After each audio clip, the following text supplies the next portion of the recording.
festival should be happening over in Fontaine right now. Wonder if our friends at Musketeer Pictures are taking part. Let's head over and check it out. Maybe there's even something we can help with.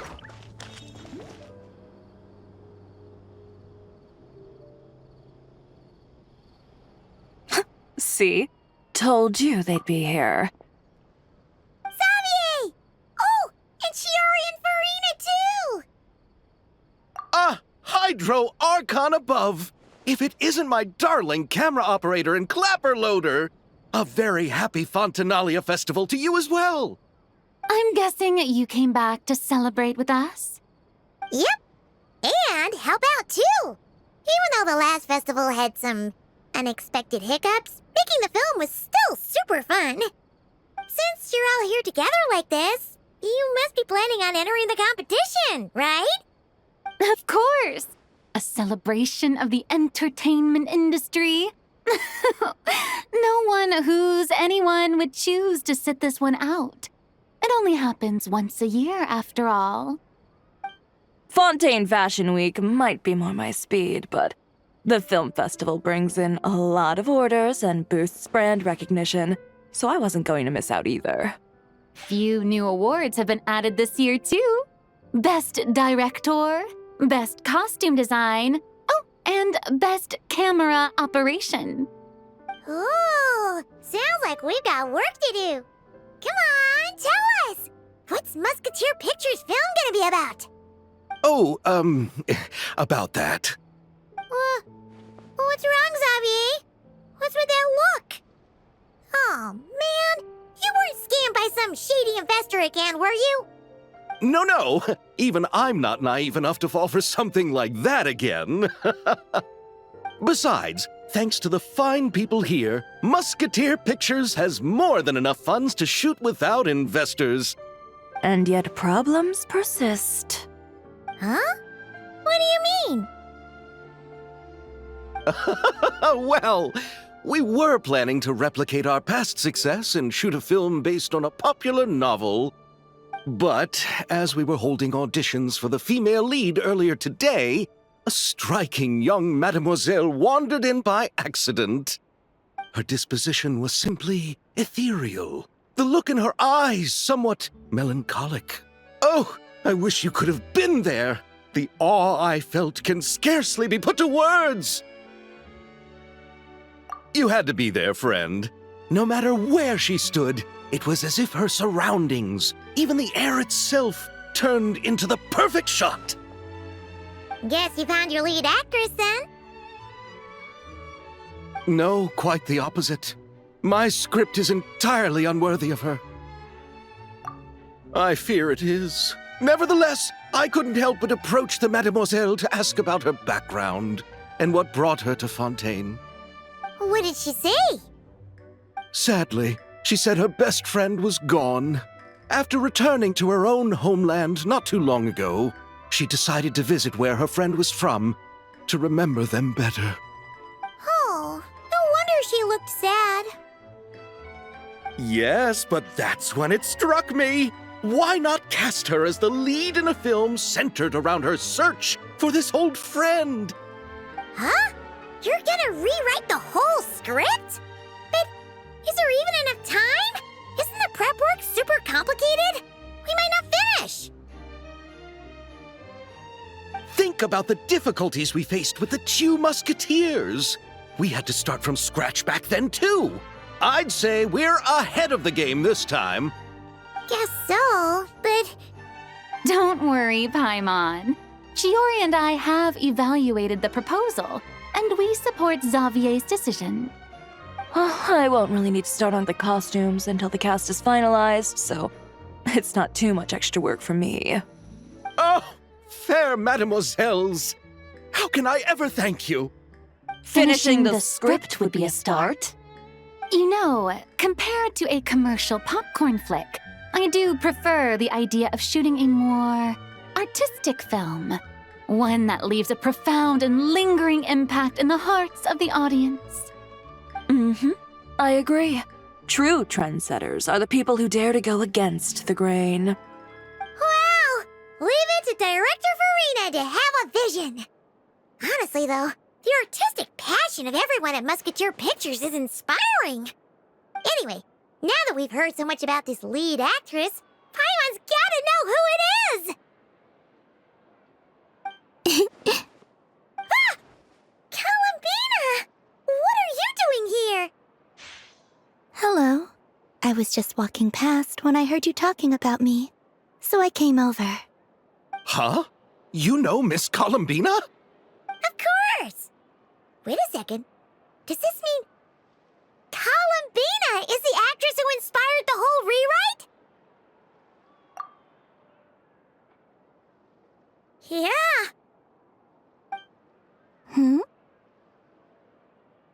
Wait, so did you make the trip by yourself, Columbina?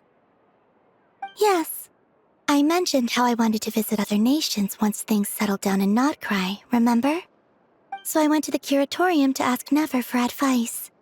She told me about the film festival in Fontaine and said it might be fun to visit. I spoke to Lauma before I left too, and she thought it was a great idea to get out for a bit. It's just, I received quite different travel advice from the two of them. Oh? How so? Well, Lauma told me to go out and experience new things and make new friends. What a wonderful suggestion. That's how a trip should be. What about Nefer? She said, don't trust anyone and don't talk to strangers. Yep, that sounds like her. I can understand that too. It shows this Nefer cares about you a great deal, Miss Columbina. Yes, so I plan on combining their advice. All I need to do is turn strangers into friends, and then I can talk to them. Huh. That kinda makes sense. But also, not. Hey, Chiori. Oh, look who's back. Happy Fontinalia Festival, you two. Oh, looks like we have a superstar in our midst. How about an autograph, Big Shot? Haha, very funny.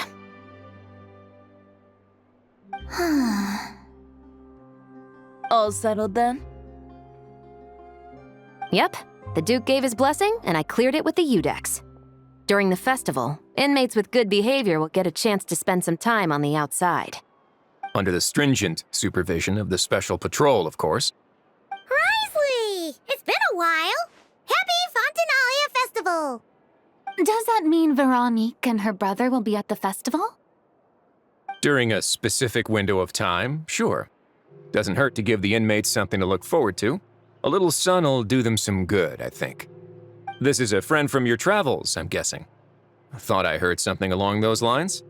Right! We should make some introductions, huh? Chevros, Risley, this is Columbina, a friend we met in Notcry. Welcome to Fontaine, Miss Columbina. I bet the weather's been quite an adjustment. Yeah.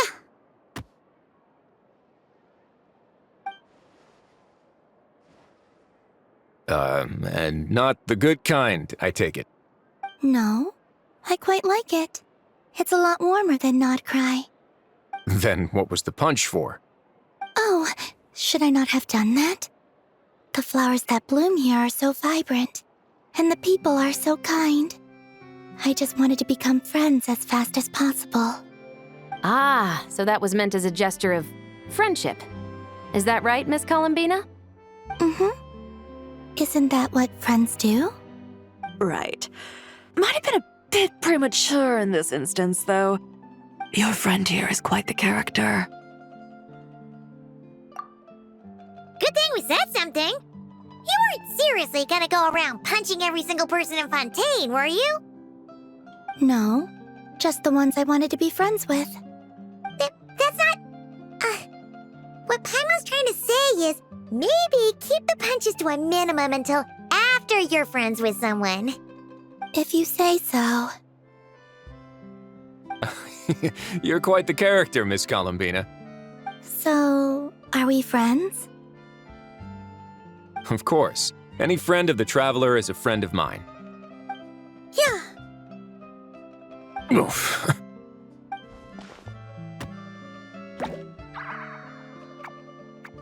when it comes to friends, you sure know how to pick 'em. So Miss Columbina is the lead actress I've been hearing so much about. The whole thing about her aura is starting to make more sense. You gonna be part of the film this time too, Shivers? That was the plan. But now that Mr. Xavier has changed the direction, I don't think I'm in quite as many scenes. It's all for the best, though. A different crew asked me to help consult on some of their musket work. Oh, sounds like our trusty musketeer is as popular as ever. I'm just going where I'm needed.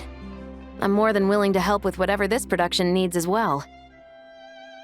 Ah, well, speaking of, would you happen to know if there are scenic locations around the court of Fontaine that other crews haven't booked?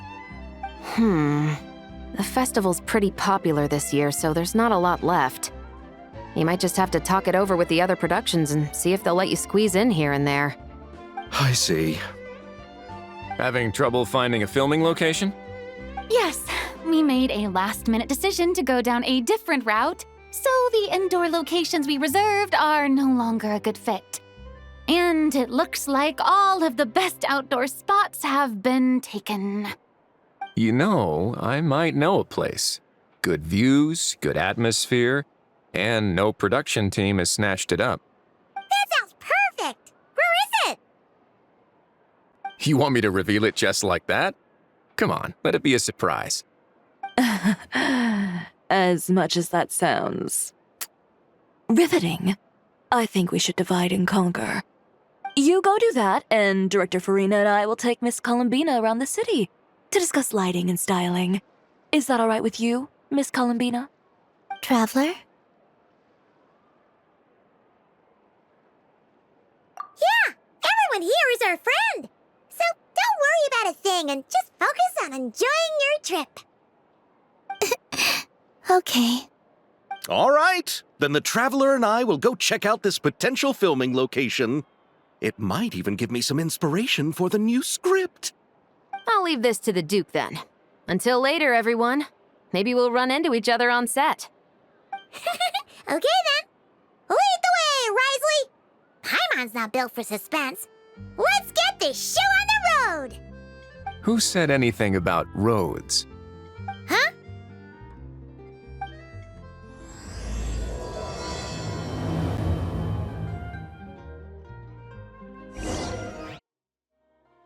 No way!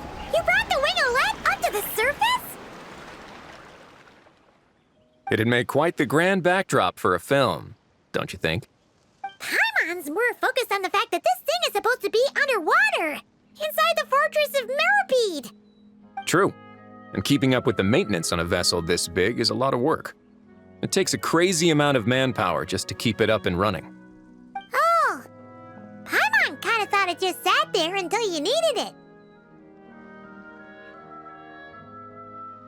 I wish it were that simple. The truth is the maintenance costs on this thing are substantial, so we decided to rent it out during the festival to earn some extra mora. Besides, the inmates are the ones who keep it in good shape. Seeing the fruits of their labor put to use is a good form of social rehabilitation for them. Huh, you've really thought this through. What you think, Xavier? Is this a good place to shoot? Ah, I've got it! Good messieurs and mesdemoiselles, I've got it!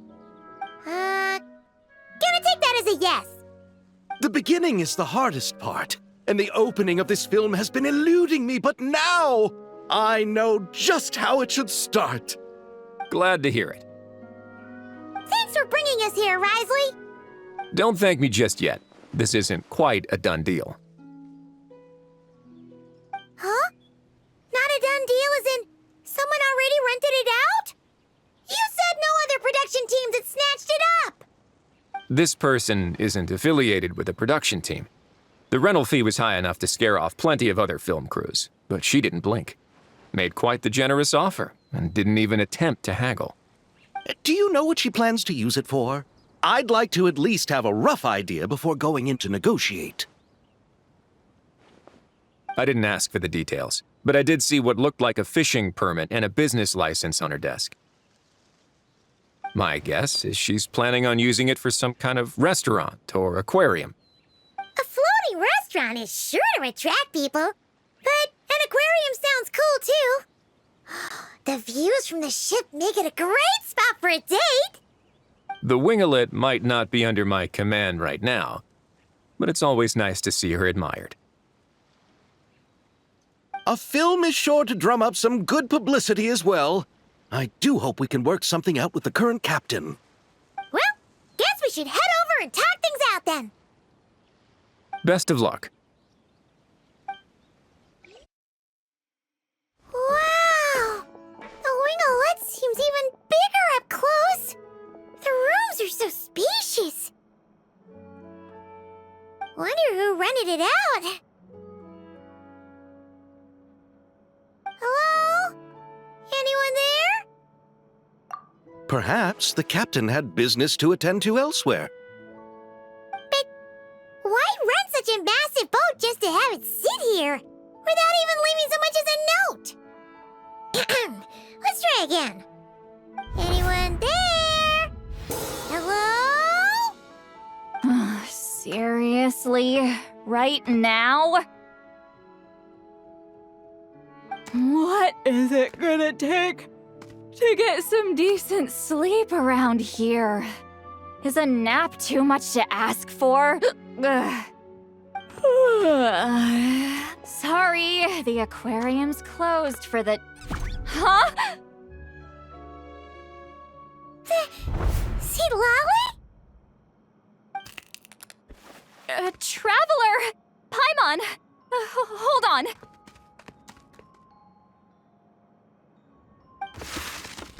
Oh, this is just great!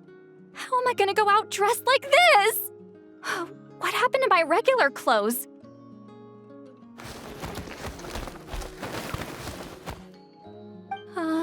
The wash! I put them in the wash after I drank too much and fell into the fountain. Oh, this can't be happening! Am I seriously gonna go out like this? Think we might have caught her at a bad time. See Lolly? I don't want to hear it. Hear what? A single word about what I'm wearing. No comments, none. Is that clear? Oh, yep. Crystal. Huh? You think so? No, wait, I told you not to say anything! What was... her thoughts. I heard her thoughts. How could I forget about that? Oh, this is so embarrassing. I seemed a little too pleased to get that compliment, didn't I? Wait, the mind reading went both ways. Does that mean the traveler's hearing all this too? Oh, you clearly did! Huh? What did we do? Paimon's not following. Nothing. It's nothing. Let's just move on. Did you need something? You're not here alone, I see. Hello, I'm Xavier, a film director and producer from Fontaine. I meant to introduce myself sooner, I just didn't want to, interrupt. No wonder we ran into each other in Fontaine of all places. You must also be in town for the festival, then. That's right. We're helping Xavier with his film. In fact, we were hoping to shoot some scenes on this boat. You're the one who rented it out, right, Seed Lolly? Me? Rent a boat? I wish I had that kind of spare cash floating around. Not to mention the spare time. Don't get the wrong idea, though. I'm not here to sail off into the sunset and live out some cushy retirement life, okay? I'm not that old. Then why you dress like... how did you end up staying aboard the Winglet? Well, I heard one of my favorite light novels was getting turned into a film, so I came to Fontaine to catch the premiere. Originally, I booked a room near the Opera Epiclese, but I'm quite particular about where I sleep these days. I think it's an age thing. And that bed? I just couldn't sleep in it. I tried to find a different hotel, but with the festival, everything was completely booked. Just as I was worried I'd have to sleep under a bridge or something, I happened to spot a help wanted sign on the side of the road. Oh, so you're here to take care of the boat? No, I was hired to man the front desk. The pay is a bit low, but food and drinks are covered. And it includes room and board during the festival. Plus, the job is simple. So I thought I'd give it a shot. Wow! They actually thought you'd be a good fit, huh? What? You don't think I'm cut out for it? All I have to do is tell people the aquarium isn't open yet. Other than that, I'm free to do whatever I want. It's a pretty sweet gig. That's all? Yeah, I was also kinda shocked. But it's not a lie. Head downstairs and see for yourselves. There's nothing but empty tanks. Not a marine animal in sight. Did your boss mention anything about being open to film crews using this space? Our production was hoping to film on the deck for a few scenes. No. That never came up. You could just ask her. Oh, she's around? What kind of person is she? We should know what we're heading into. She's nice enough, I suppose. Pretty reasonable, too. Even offered for me to move to a bigger cabin if I was too cramped. Back at the Masters of the Nightwind, I'm used to being the one giving orders. But working under her doesn't feel like being bossed around. She seems to respect what I think. Wow, she sounds like a great boss. She did tell me she'd rather not be disturbed, though. She's been working on an important project, so I'd keep it brief. Got it. Thanks for the heads up. All right, the captain's quarters are this way. I can take... Wait. But I'm wearing... whatever. I doubt she'll care. Just follow me.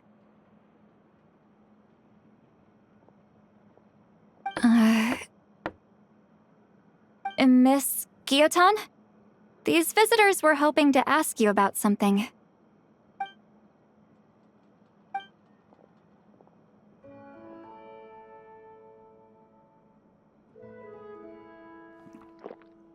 I thought I said to limit the interruptions. Just tell them the aquarium is still...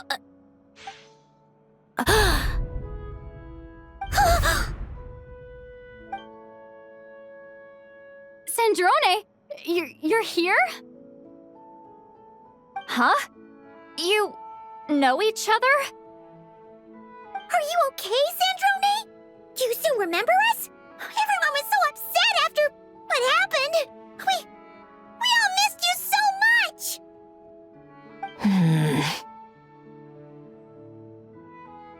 Miss Seat Lolly, why don't you escort this gentleman to the reception area for a cup of tea? I have something to discuss with these two in private. Ah, I see. Right this way, Mr. Xavier.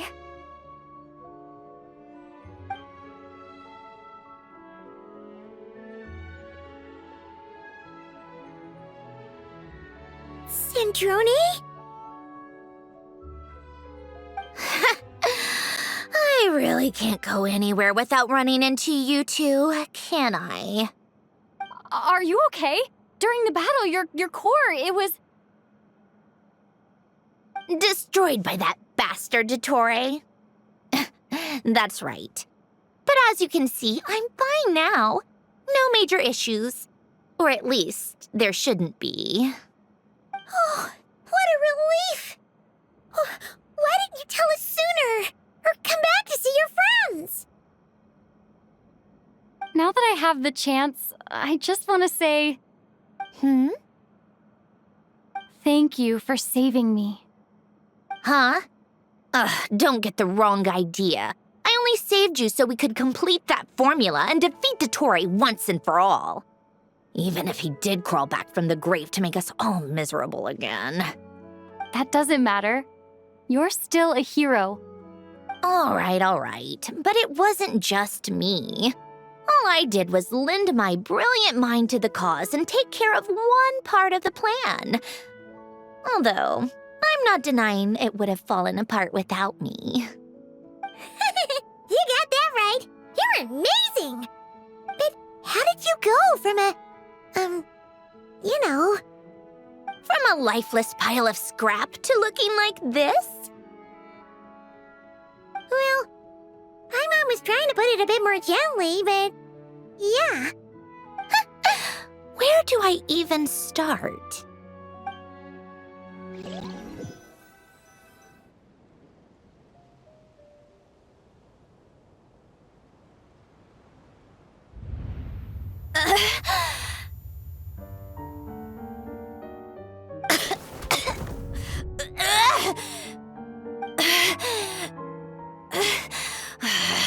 Curse it all! Where am I? Did we do it? How much time has passed? I'm not in one of that lunatic's experimental labs, am I? Wait, Fontanian decor. Books from the Research Institute. Phew. One thing at a time. Initiate self-diagnostics. Assess the extent of the damage. Cut power to compromised, non-essential components. Then reconstruct available action modules. Severe damage to the core.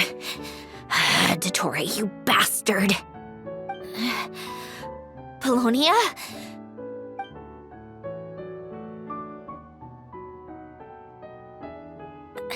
Polonia, wake up! Activate!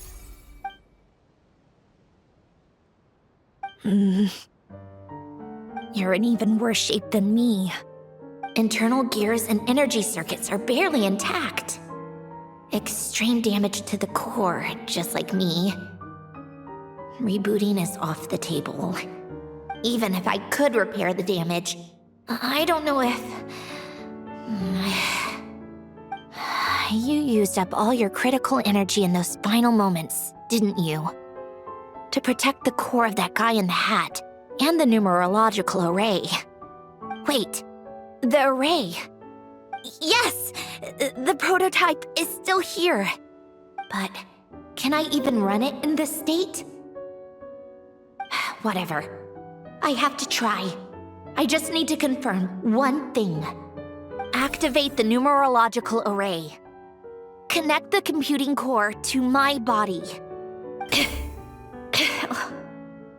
Just like I thought.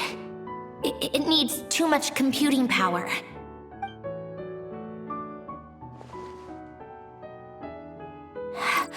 Cut off power supply to all functions except the thinking module. Please. I just need to ask one question. Initiate query regarding the 3 moon sisters. How many living moon goddesses are there in possession of the Trilunar Authority? 1. It worked. You did it, Columbina. You made it back.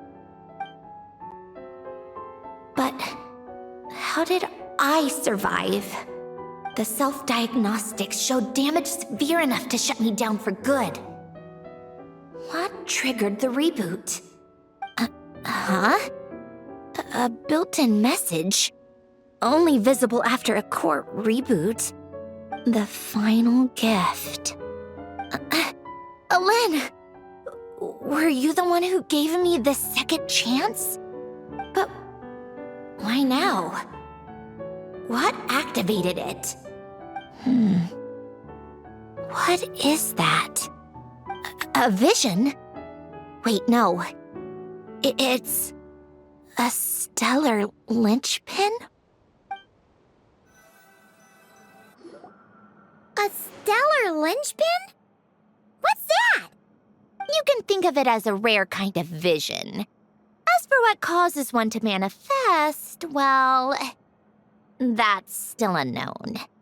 But in Snezhnaya, or in Afatui's research at least, it's believed to have some connection to the third descender. The third descender? We knew his remains were used to create the Gnosis, but this is the first we're hearing about a stellar linchpin. You knew about the remains? Right, of course. Look who I'm talking to. Yes, the heavenly principles used the remains of the third descender to create the 7 Gnosis as a means to consolidate the Archon system. Visions result from that same system, so extrapolating from there, it's clear that the manifestation of a vision is also, to some extent, related to the third descender. Still following? For those that wield them, visions serve as a means to channel elemental power. The same is true of stellar linchpins.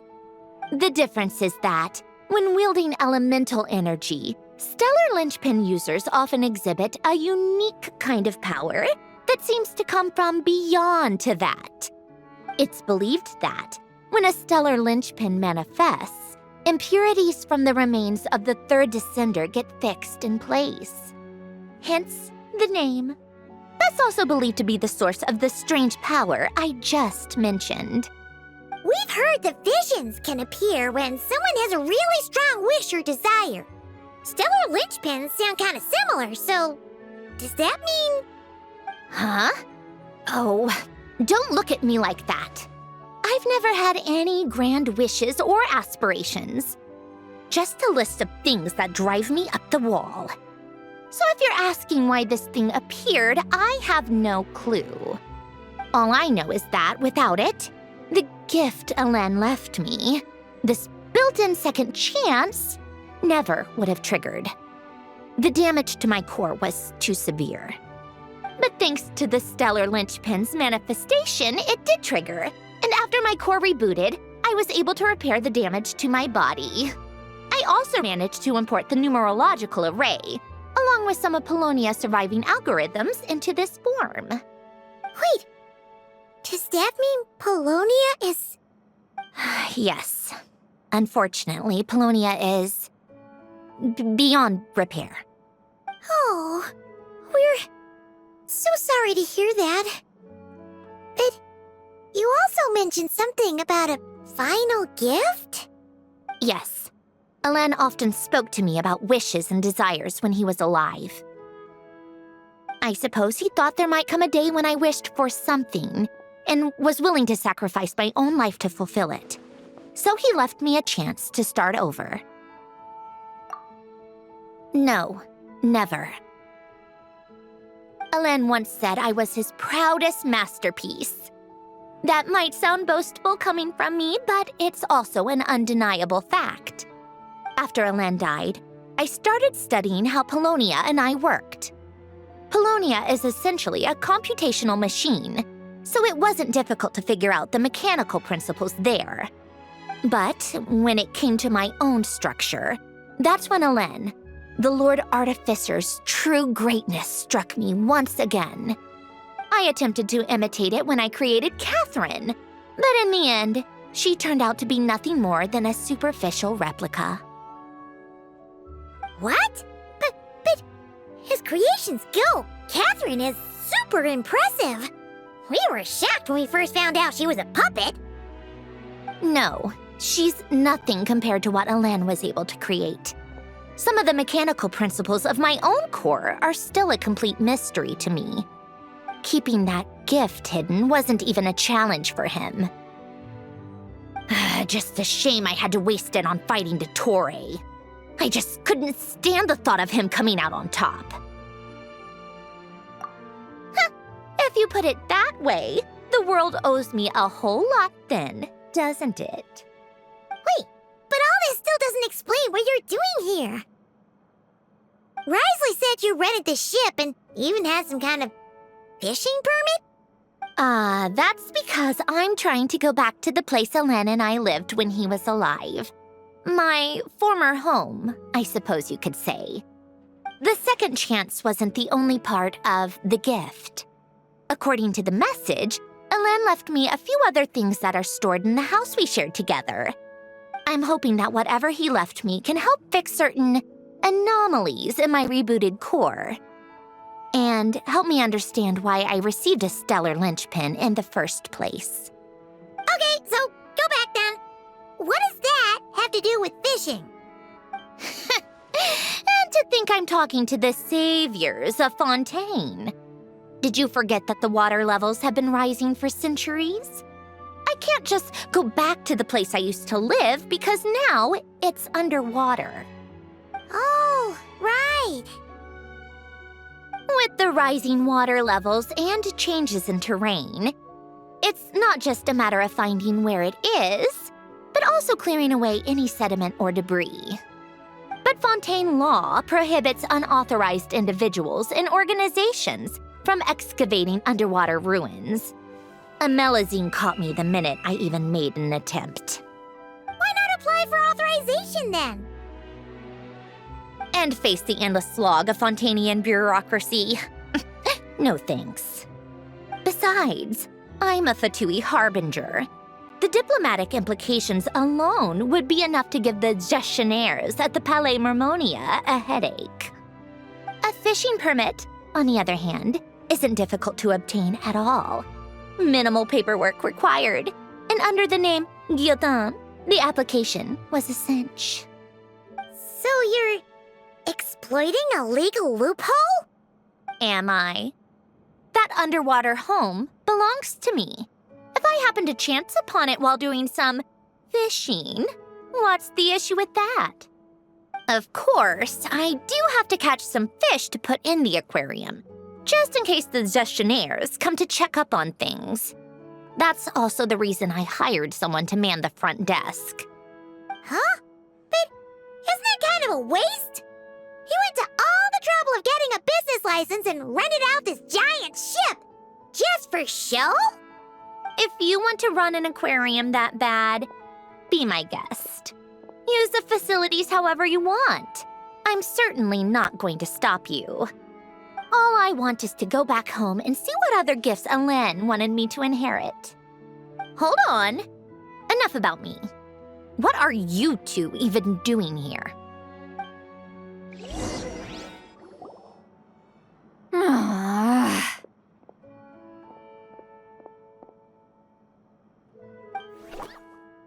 Seriously? They've been in there forever. The reaction when they saw each other was strange, to say the least. You're lucky I was nice enough to leave the room and give them some space. Back in the Masters of the Nightwind, I'm the one who gets to kick people out. I just want to know what they're talking about. Should I cast a little eavesdropping spell? Oh, no, what am I thinking? I'm Granny Eastley, the great shaman of the Masters of the Nightwind. I can't do something like that. This is just ridiculous. Making me wait out here for so long? Where's their respect for their elders? Oh, here they are.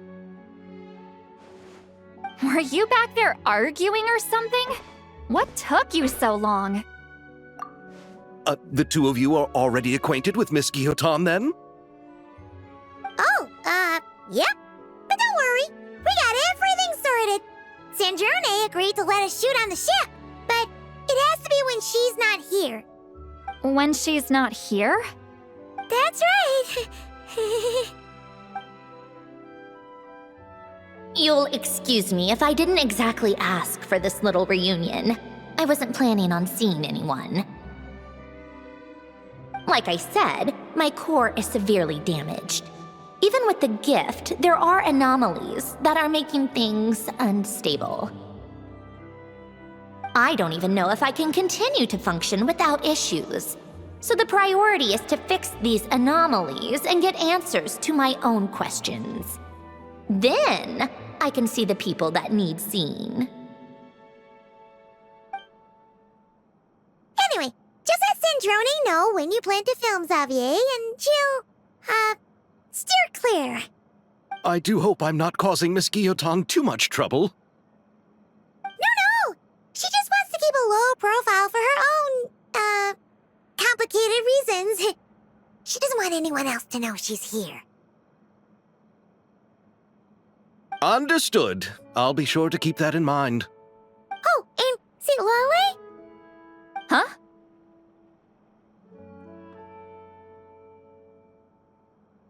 You mean Miss Guillotin? What does she want? Oh, please don't let it be about the pajamas. What? The 7th of the Fatui Harbingers? Why are you telling me all this? I asked the Traveler about you, and I've decided it's best to be open in this instance. I can understand if you would rather not work for a Harbinger. Regardless, the room on the ship is yours to keep. You're an acquaintance of the Traveler, and I plan to honor that. Wait, she's actually nice? It's not a problem. The captain also worked for the Fatui, and he helped Natlan a great deal. We know that there are good people among your ranks. Besides, I've been around long enough to know what it means to earn one's keep.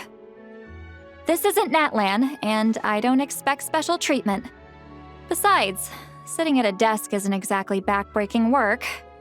I appreciate that perspective, Great Shaman. Seat Lolly. Just call me Seat Lolly. That title makes me sound so...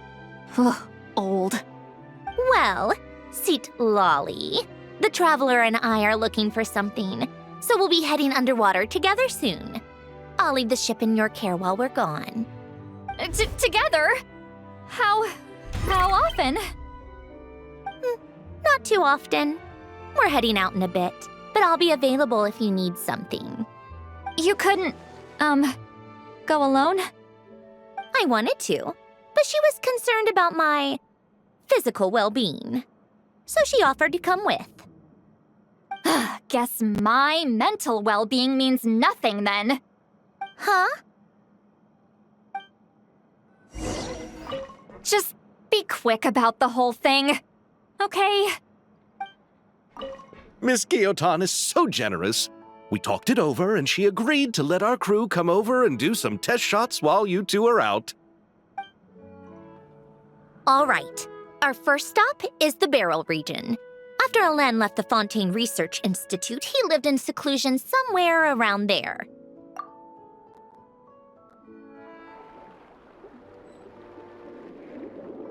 Huh. This place has changed a lot. Guess I really have been gone for a long time. Let's look around and see what we can learn. Oh, and don't forget to catch a few to take back. We need to keep up appearances, remember?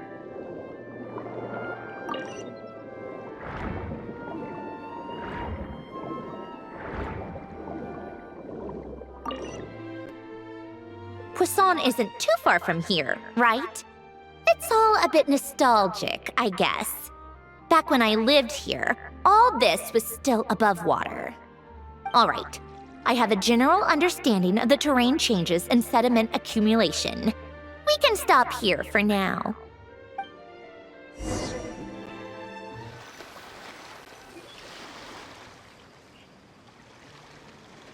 That went smoother than expected. I appreciate the help. No problem. You doing okay though, Syndrome? Seeing your home look nothing like you remember, that can't be easy. I'm fine. Times change. People change. That's the one thing you can actually count on. I made peace with that a long time ago. You should head back and put them in the aquarium tanks. We finished ahead of schedule, so your crew is probably still on the ship. I'll follow in a bit. Right. Xavier said he was gonna test out a couple of shots. I'm sure. I want to take another look around on my own. Okay then.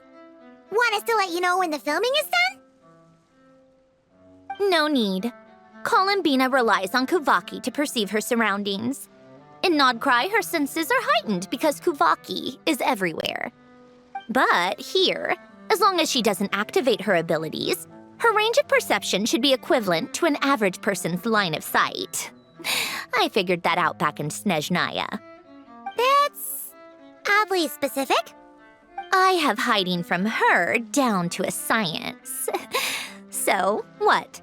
Things might be a bit different now that she's merged with the Moon Sisters, but I doubt there's been a drastic change. The point is, you two can head back. Don't worry about me. Okay, if you say so. Come find us on the ship if you need anything.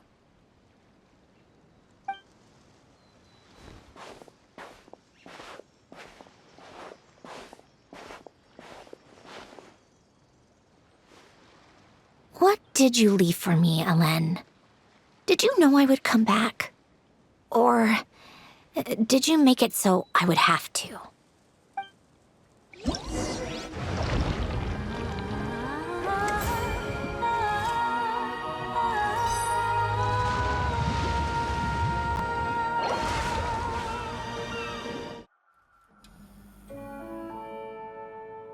Xavier, we're back! Shh! Quiet on set! They're filming over there. Oops, sorry.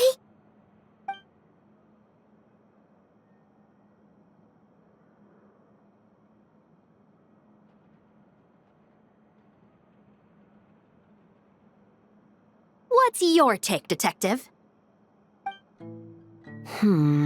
Bullet wound to the chest. Gunpowder residue on the clothes. The victim must have been shot at close range. You think it was someone they knew? Yes. It's possible the suspect arranged for them to meet at this very spot. A reasonable deduction. But you're overlooking a crucial clue. What? The victim's pocket watch is missing. And cut! I think we got it! Good work, everyone! Phew, finally. Acting was nerve-wracking for me when I first tried it too. Just loosen up, and you'll get used to it in no time. Chevres! Charlotte!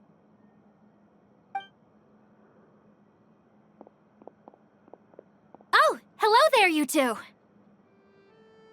You're filming here too? Oh, so Charlotte's crew must have been the one that asked you to help out, huh, Chevres? Yep. They heard about a potential filming location and wanted to come check it out. But when we got here, your crew had already beaten us to it. Luckily, Xavier and our director, Lapine Pauline, go way back. In the end, we agreed to just share each other's filming locations. Considering all the last-minute changes, that's just what Musketeer Pictures needed. For sure! Based off the scene just now, you must be the star of the film, Charlotte! You bet! This detective costume really suits me, don't you think? Oh, for sure. You're already right at home lurking in the shadows taking pictures of this and that. Add a notepad and you're practically method. Thanks, Miss Chiori. I appreciate the compliment. That didn't sound much like a compliment to Paimon. So this is a film set? It looks like a very happy place. This must all be quite new to you, Miss Columbina. Yes. I watched a few films with a friend once, but she thought there was no point if I wouldn't open my eyes, so she stopped inviting me. Looks like I missed out on a lot. True, but being an actor seems like a tough job. Huh? Most people would swap lives with an actor in a heartbeat. The lifestyle is so glamorous, and the pay is more than generous. But they have to act out lives that aren't their own, with the whole world watching on in judgment. If they don't do it justice, it must feel like they're letting people down. That's exactly how it feels. This young lady has quite the unique perspective. Well, that's true. But these actors are here because they want to be and they think it's fun. Most of them, at least. Not to mention, the film we're shooting is based entirely on you, Miss Columbina. You just need to be true to yourself. I don't have to pretend to be someone I'm not? Not at all. Authenticity is what we're after. For example, this first scene opens with you on the boat, sailing to your friend's homeland. You just need to think about that moment in the story and picture how you would feel. Oh, okay. We're all here? Wonderful! Let's head to the deck and get shooting. Oh, and this is for you, dear Paimon, your clapperboard. Whoa! Is this the same one Paimon used for the Two Musketeers? The very same. I saved it just for you. Thanks, Xavier! Feels like being reunited with an old friend. Of course! That said, I have a different job in mind for you this time, traveler. Our film is focusing on a single protagonist, so conveying the subtle changes in her state of mind is of the utmost importance. In addition to the actor's own performance, another way we can convey that is through lighting. Huh? But there's already a lighting specialist, isn't there? Yes, but it's clear the Traveler and Miss Columbina share a deep bond. You might have a better chance of understanding her frame of mind in certain scenes. Oh, that makes sense. So, what do you say? Willing to take on the role of lighting specialist? Then we'll combine them! You can be the chief lighting and camera specialist! Ha ha! It's settled! I leave the job of translating our leading lady's inner thoughts in your capable hands.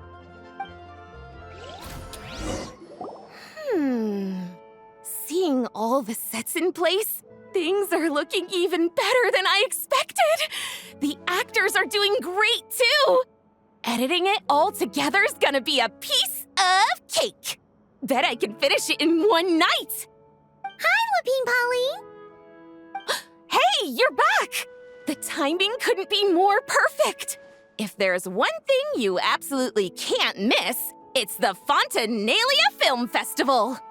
And you're a director this time. That's so cool. It's all thanks to my apprentice, Ninette. She's the one who told me to read Great Detective Herlock in the first place. And then it struck me. This would make a great film.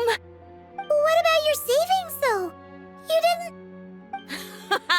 Yep, I went all in. Paimon was worried you'd say that. Oh, relax. It's different this time. I met director Xavier back during my camera outsourcing days, so I got to know the industry a bit. I know exactly what our film needs and what the fans want to see. So be sure to check it out. I'm confident we've got a winner on our hands. Sounds like it. But we've got some filming chops ourselves. It's definitely still anyone's game. Then may the best film win. Oh, I didn't expect to run into you two on set. Happy Fontinalia Festival. Nice acting back there, Charlotte. Thanks. I'm, usually the one behind the camera, so it's actually pretty nerve-wracking being the center of all that attention. But I've known Miss Lapine Pauline for quite some time, so we work really well together. Miss Lapine Pauline prefers to assign roles based on our own personalities. She'll even adjust the script to make it a better fit. The scene from earlier was just me and Chevraz, but Navia and Emily are also going to be taking part. Ooh, that's quite the lineup. Your film's leading lady also seems like quite the score. Just on first impressions alone, it's clear she's someone special.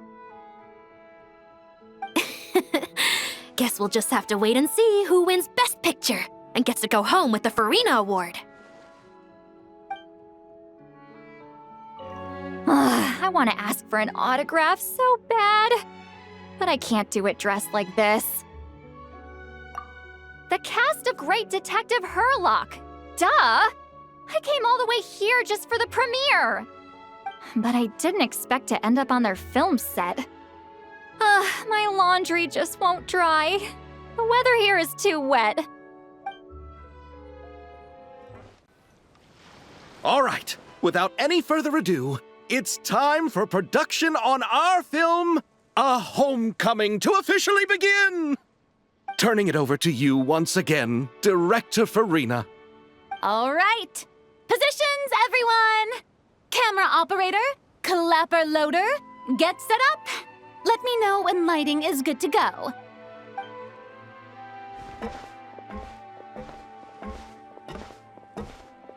All you need to worry about, Miss Columbina, is hitting your mark. Other than that, just focus on immersing yourself in the emotions of the moment. Okay. Good. Lighting, are we ready?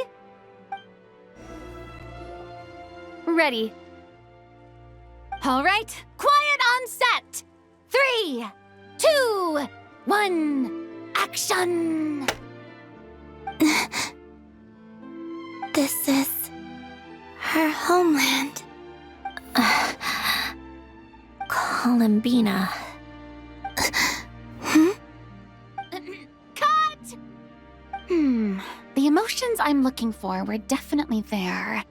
Let's just try to keep it a bit more natural. Oh, but definitely keep that gesture at the end. I loved how real it felt. You looked genuinely moved. All right, if you're ready, let's go for another take. Miss Columbina? That presence. It kind of felt like... Sandrone?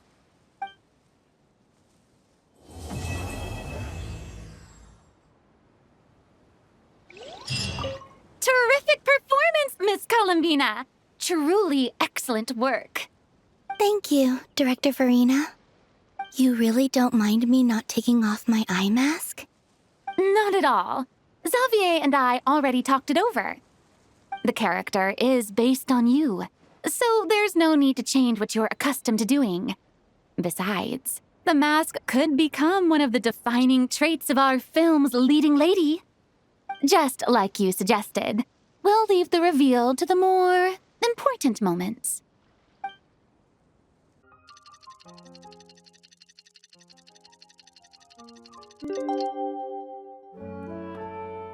Ah, you're here. We should get going then. Xavier and the others should be filming soon. How's it going? Have you managed to figure out the location of your home yet? I've narrowed down a few potential locations. We just need to take a sample from each one. Once the equipment analyzes them, we should know the exact location and where to find the entrance. Great!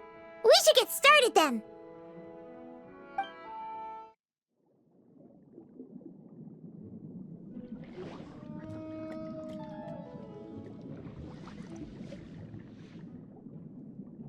All right, let's get a move on.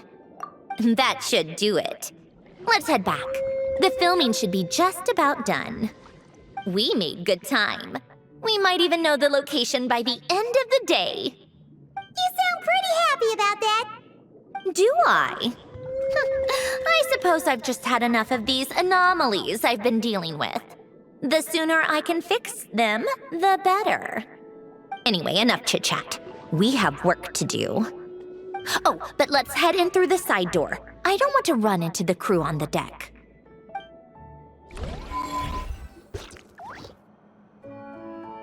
All right, now we just need to wait for the results. Since we have some time to kill, I suppose I might as well see how this aquarium of yours is coming along. You seemed quite enthusiastic about it, after all. It's really coming together!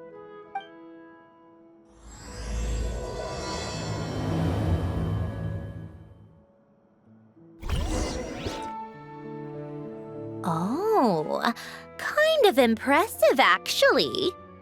These must be the ones we caught the first time we went underwater. Like it? It's fine, I guess. Nothing special. Come on! It sounded like you really liked it just now. You're that proud of it? Is this a sense of accomplishment or something? Well, yeah. And it's pretty. You know it's gonna be gone soon, though, right? What do you mean? After the festival, this ship will be returned to the fortress of Meropide, and this aquarium will be no more. So?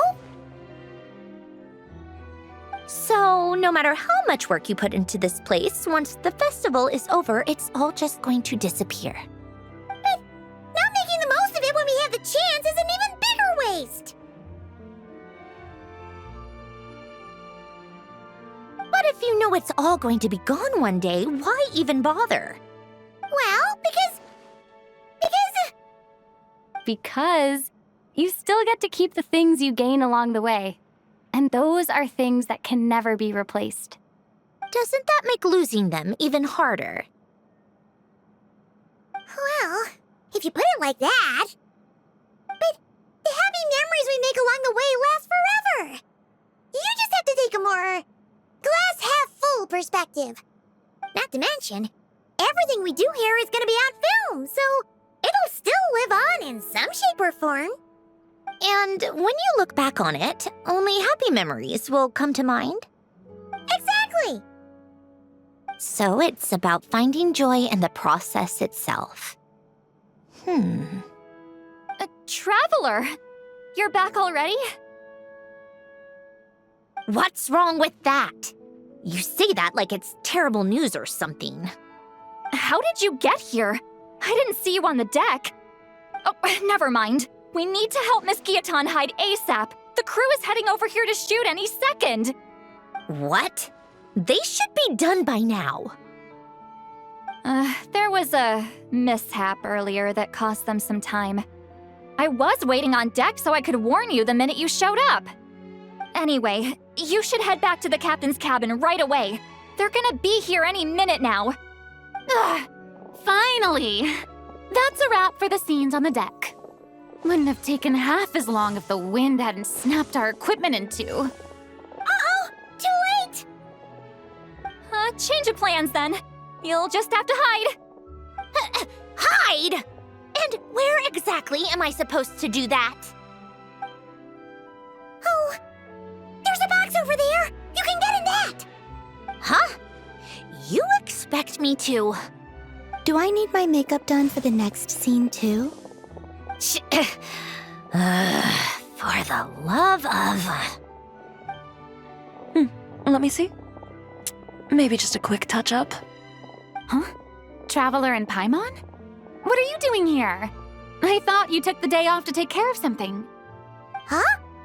Oh, well, it didn't take as long as we were expecting, so we came back early. What about you guys? You're still not done shooting for the day? No, we ran into an issue that, set us back. It meant Miss Charlotte's crew wasn't able to wrap either. We both still have scenes to shoot in this aquarium. Oh, that's not ideal. For several reasons. Let us help then. The sooner we wrap, the sooner everyone can get some rest. All right. Thanks, you two. Miss Charlotte's crew can go first then. If I'm not mistaken, you still have a night shoot later. Thanks, Director Farina! Of course. Fellow artists should help each other out where we can. Agreed. Well then, camera, lights, get set up. Actors, give your lines a quick once-over. Let's try to get this in one take.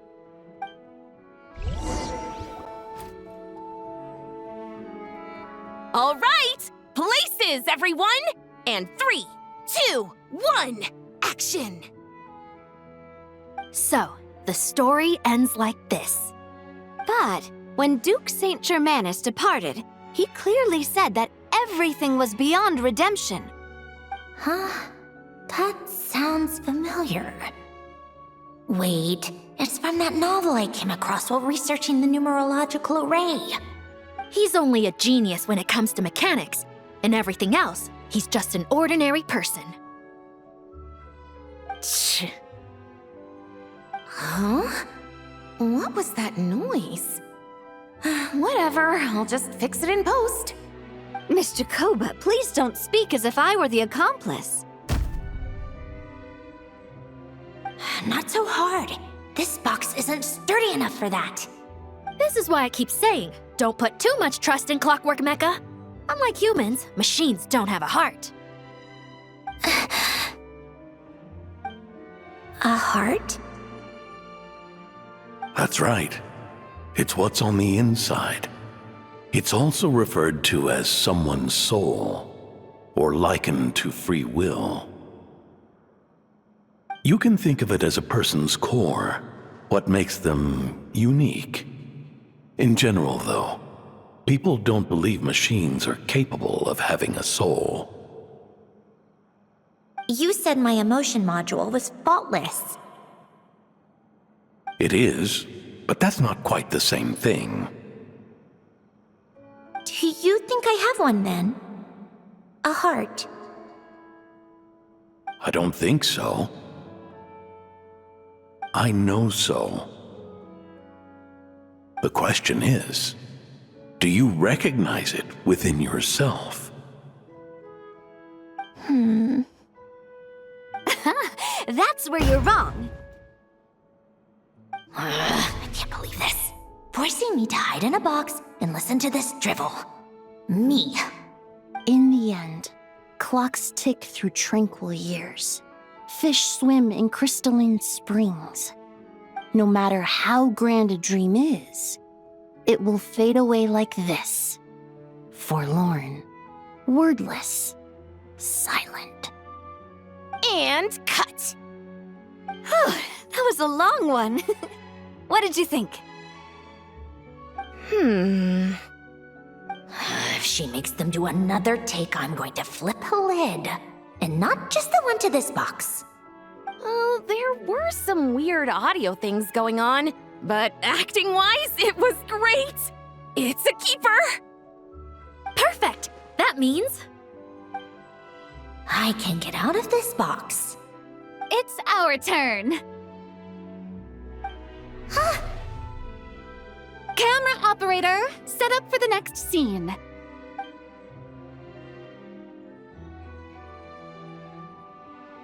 In this one, our protagonist peruses an aquarium in a foreign land and gets swept up in memories of her friend.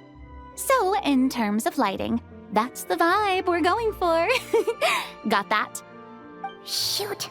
Paimon thought there'd be a break and Zandroni could slip away. What are we gonna do now?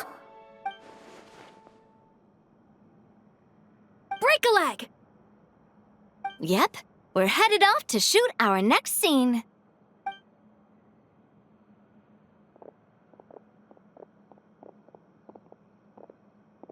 All right, quiet on set. We're about to start rolling. Ready, Miss Columbina? Miss Columbina?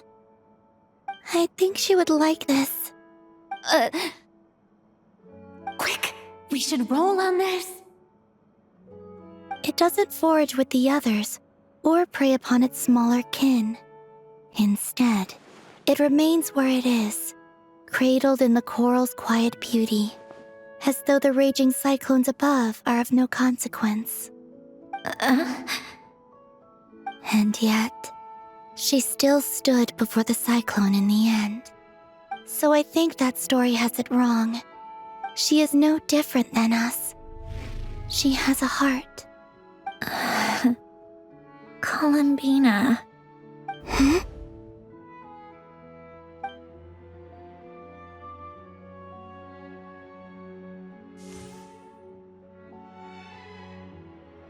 Uh-oh. Is she onto us?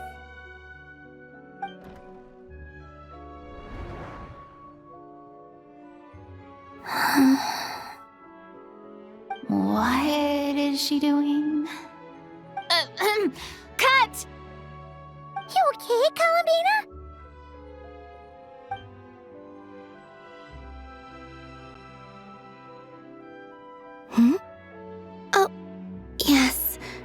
I just thought... Why don't we take a short break? It's been a long day of shooting so far. That last take was beautifully organic, though. We can use it as is. No need to go again. Thanks, Director Farina. But I'm fine to continue. You're sure? In that case, let's shoot some quick B-roll. Then we can move to our next outdoor scene.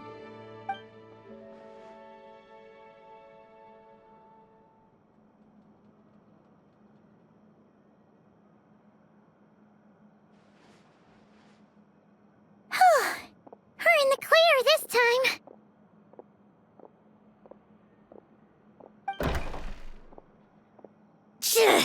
Ugh! Absolutely suffocating. You okay, Sandrone? Right as rain. Come on, let's go check the test results. It's time for me to go home. All right, it should be around here. Give me some space. I'll activate the water insulating mechanism.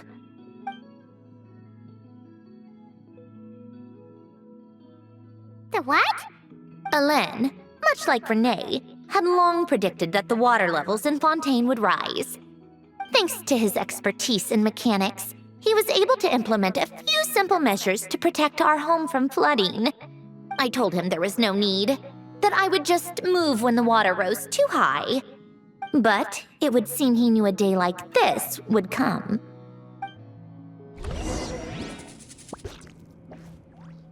So, this is where you used to live? It's beautiful! There's even a garden! Back when I lived here, it was my job to tend to the potted plants and flower beds. Still growing strong even after all this time. Who would have thought? If the weather was nice, I would take Alain out in his wheelchair and we would go for a walk. Before long, we started bringing Polonia along too. Come to think of it, I was the only one who could get around easily back then. Polonia always got stuck at some point, and it was up to me to launch a rescue mission. Happy? I suppose they were. Uneventful, but pleasant. Repetitive, but peaceful. It was like living in a world where time didn't exist. Of course, that was all just an illusion. Death still awaits all of us at the end. Oh. All right, enough standing around. Let's head inside.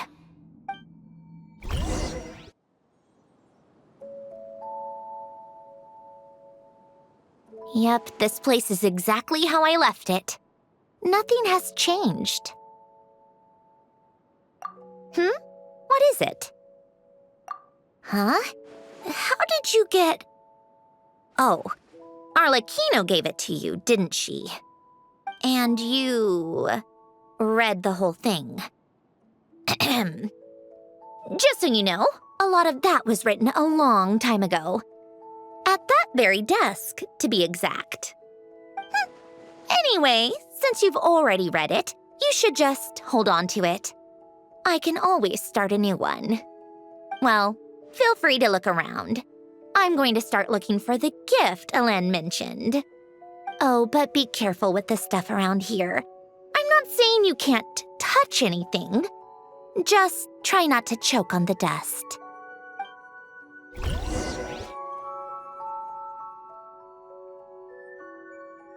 Oh, these are some of Alain's drafts from his later years. Just casual doodles, really. And these are just some unimportant letters. I couldn't be bothered to sort through them before I left.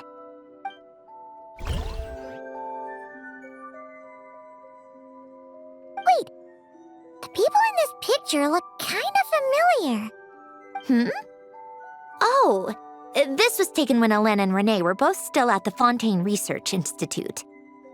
Before their falling out. In his later years, Alain would often sit by the fireplace and stare at this picture, wearing an expression somewhere between guilt and longing. He said he sometimes regretted not helping his friend when he needed it most. even if just to stop him.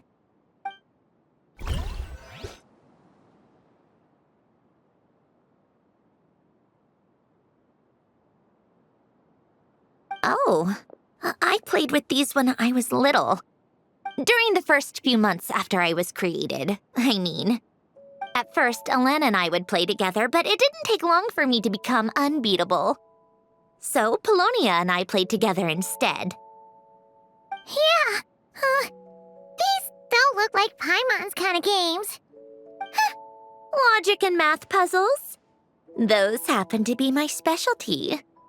It's been so long. What do you say? Should we play a few rounds? Let's go with this one. The gears on the left are stacked from largest to smallest. The goal is to move them to the other side in the fewest number of moves. Just remember, you can't stack a bigger gear on top of a smaller one.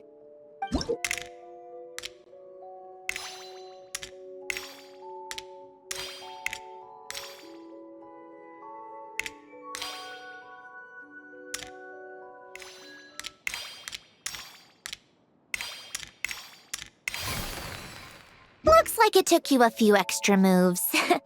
My first attempt was the same. You'll get better with practice. Well, what did you think of the game? You showed quite a bit of promise, too. We should do this again sometime. There are other puzzles we could try.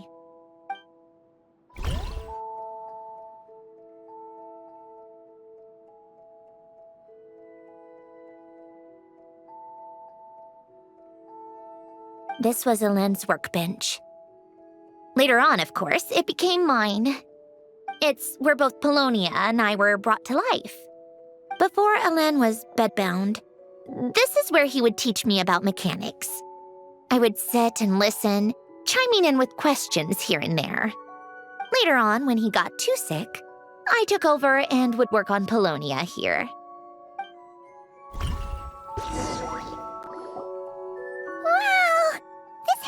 Filled with so many memories! It's so cozy and charming! You should have seen it in its prime, when people actually lived here. A lit fireplace, a steaming cup of coffee. That's the real deal. You know, we also used to have a mechanical piano that Alen built. Ooh, how chic! Alen never played it much. He probably wasn't able to at that point. But I managed to teach myself. Music theory is essentially math after all. Once you learn the patterns, it's not really that difficult. I loved perusing Alen's collection of classical music. The chords and harmonies felt like individual mathematical puzzles. It was fascinating. So I did some composing as well. But as Alen continued to deteriorate, even the sound of music began to grate on his nerves. So I got rid of the piano. Aww. Back then, I assumed a piano was like an ordinary clothing rack, commonplace in every home and easily replaceable. It was only after I left that I realized how hard a good piano is to find. Enough about that. Alen's gift should be just in here. The only things undisturbed before I left were a few of his personal belongings.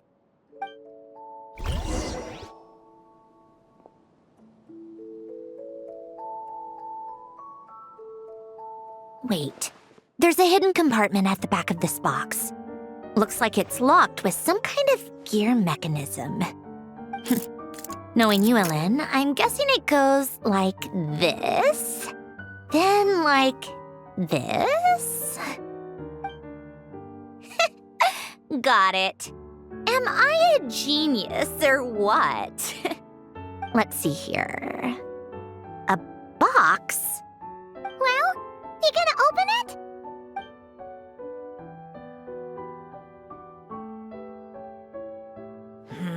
It's heavier than I was expecting.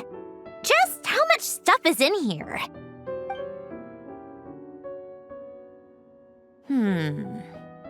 A letter? And a bunch of junk underneath it. None of it seems that important. Wait a second. This should be it. Oh, a cube?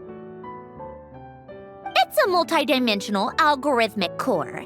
Ellen would use it to store information. Only Polonia and I have access. All right, I'll start looking into the core and the letter. Feel free to go through the rest of the stuff and see if there's anything useful.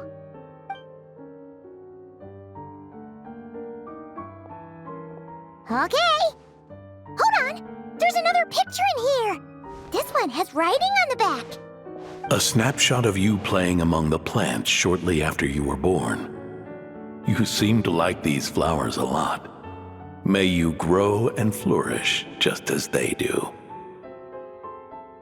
Huh?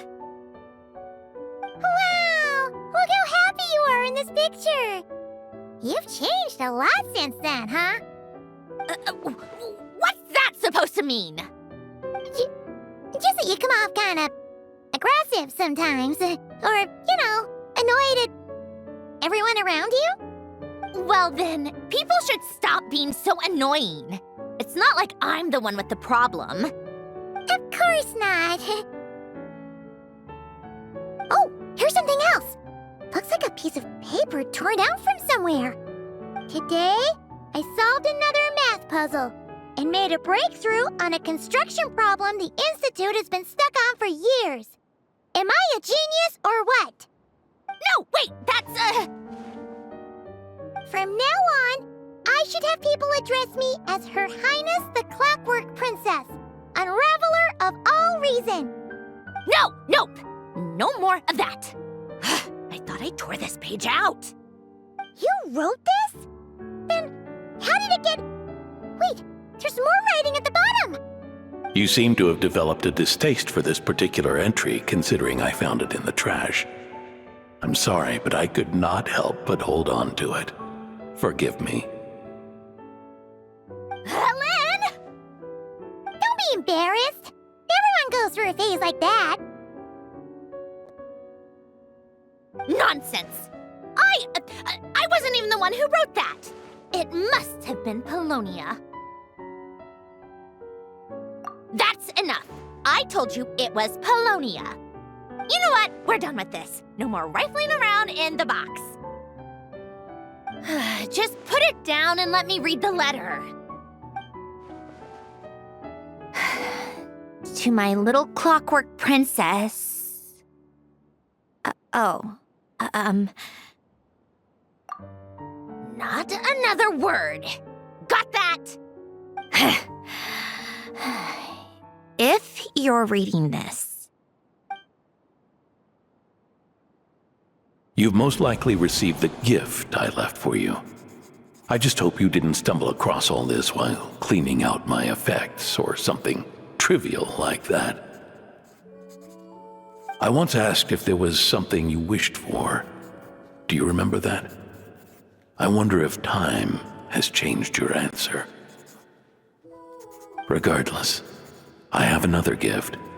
A formula that will allow you to come face to face with the anomaly inside of you. If you even still call her that. Why this gift? To understand that, allow me to wax poetic on the soul once again. I would ask you to stick with me until the end, but I know you will. You always have. I believe a person should be born twice over in their lifetime. First, there's the birth that grants us life, then the birth of the soul. It's a matter of transforming the life bestowed upon us into the life we choose for ourselves. And to do that, we must look inward. We must make a conscious choice to define the meaning of our life instead of allowing the happenstance of our existence to pass us by. This is the process of recognizing the soul that lives within us. You are my proudest masterpiece. I told you that long ago. But to me, You have never been a creation or a machine. To me, you're just like the rest of us. You have a heart. In fact, some theories think of the human brain as nothing more than a machine, and thought the product of its computations. So you see, perhaps we're not so different after all. Your inner machinery is just far more advanced than most. No matter how one looks at it, the heart is a complex thing, a place where logic and reason collide with our emotions. Your computational capacity allowed you to become sentient and develop logical reasoning, but it also granted you something that, on the surface, might seem contradictory: emotion. Emotions and logic often clash with each other, and those instances of discord can accumulate over time. That is the source of what you refer to as the anomalies within you. As you told me once, you've always known what you don't want, yet you've never wished for anything in particular. Similar to how a blind person can feel when a part of their body is in pain without being able to fully visualize its form, such is your relationship with your soul. So, what I leave you now is this: a formula that will allow you to see the shape of your soul. For if you want to protect your heart, you must first be able to recognize it within yourself. Of course. Whether you use it is entirely up to you. You are, and always have been, free to do as you wish. Regardless, whether by my formula or some other means, I trust you will know your heart one day. You always were a fast learner, and the smartest person I've ever known. Ellen. Oh. I'm fine. I've already figured out how this formula works. Let's get out of here and then we can use it. You made up your mind already? You're gonna do it? Why wouldn't I?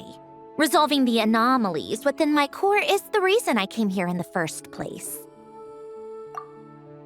No, I can do this on my own. But, do you want to watch? What do you mean? I already know what anomaly I need to resolve. Like Ellen said, she's an amalgamation of all the times my logic algorithms have clashed with my emotions. And by resolve, you mean that literally, or...? Yes. But if you, let us in like that, wouldn't that mean letting us see a bunch of your, you know, inner thoughts and secrets? If what Ellen said is true, then I'm about to be... born anew, or whatever. This is your chance to be lucky enough to witness it. Besides, you already read my whole diary. When it comes to keeping my innermost thoughts to myself, well, I think that ship has sailed. You're really sure about this? How many times do I have to say it? I finally let you in as, friends, and you want to question it. I'm not gonna offer a second time. Enough with the mushy stuff. Just follow me.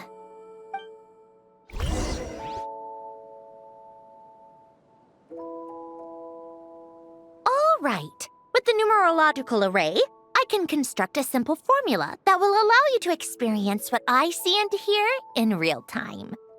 Oh, just like St. Lolly's technique. Been there, done that. Sounds like that shaman has some tricks up her sleeve. The arcane and the mathematical are both fundamental laws of this world.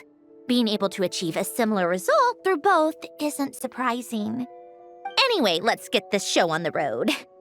But no comments from the peanut gallery, okay? I know I offered, but I still don't want any interruptions.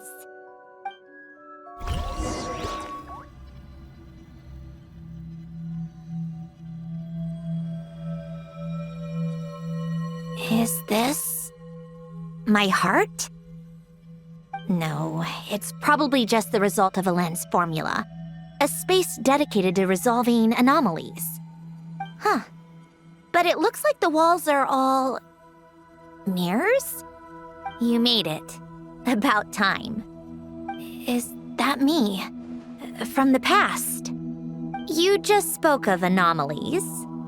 Well, here I am.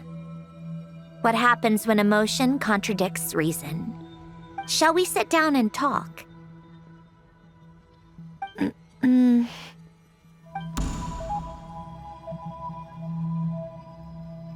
That should do it.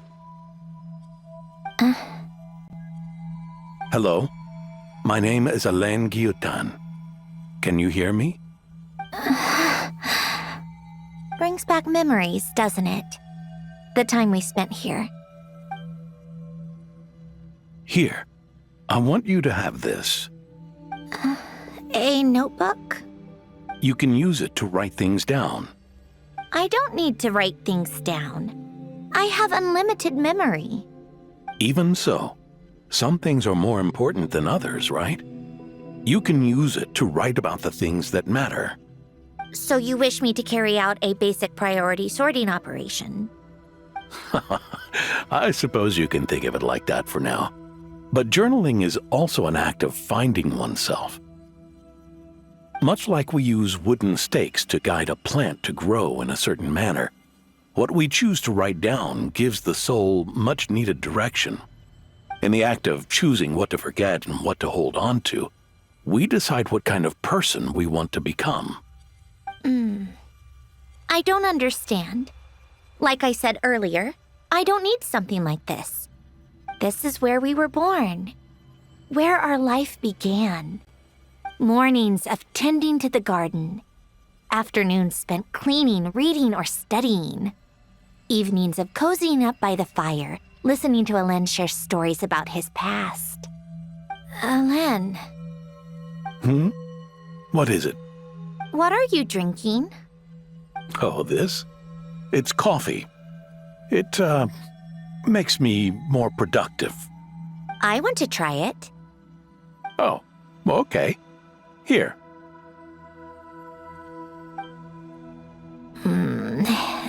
Bitter. Speaking of, why did you design me with senses? Taste, smell, touch.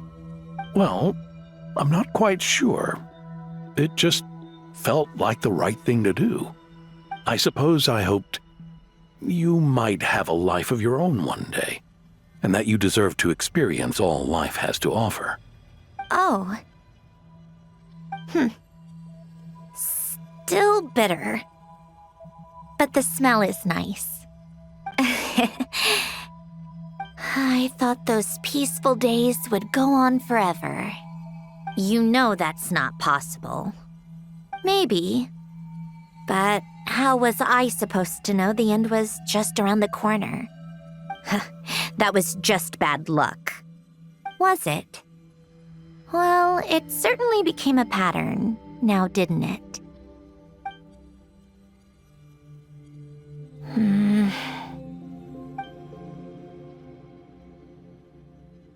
Over time, one of the habits we picked up from Alain was a love of coffee. We even took to hosting tea parties. A machine acting like a human. Kind of laughable, right? I suppose that's just what I'm used to. Yeah, that's just what we're used to. Hey, this place isn't half bad. Great spot for a party. More and more people seem to be showing up to my tea parties uninvited. Anyone care to explain? Can you blame me? I saw Columbina leading Capitano somewhere, and I had to see what that was about. I had simply asked Columbina where I might find Arlecchino. I have business to discuss with her, and Columbina suggested looking here. Tartaglia and I were unaware that this was a private gathering. Apologies for the intrusion. It won't be for long. Whatever. Just add it to the list of annoying things that have happened today. What's one more? Since you're here, you might as well stay for a cup of tea. See? Told you she wouldn't mind. Much obliged, Sandrone. Well, look who we have here. Good thing I brought extra desserts. This has turned into quite the occasion. Capitano, I was just about to go find you. Pardon the intrusion. Rest assured, I won't sully your gathering with talk of work. We can have our discussion later. Spoken like a true gentleman. A certain unmannered 11th seat could learn a thing or two. You know, you really should start being nicer to me, Rosaline. Or I might just snatch that 8th seat right out from under you. I'd like to see you try. If you're gonna fight, take it outside. The only mess I plan on cleaning up is tea-related. I still don't understand how our quiet afternoon turned into such a crowded gathering. One by one, people just kept barging in. And then, one by one, they left without a word. Yeah, pretty annoying, huh?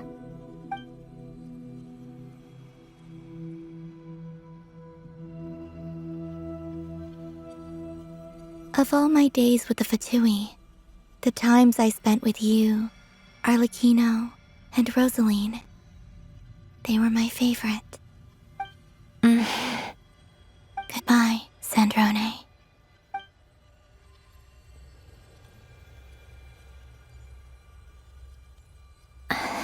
Don't go, Columbina.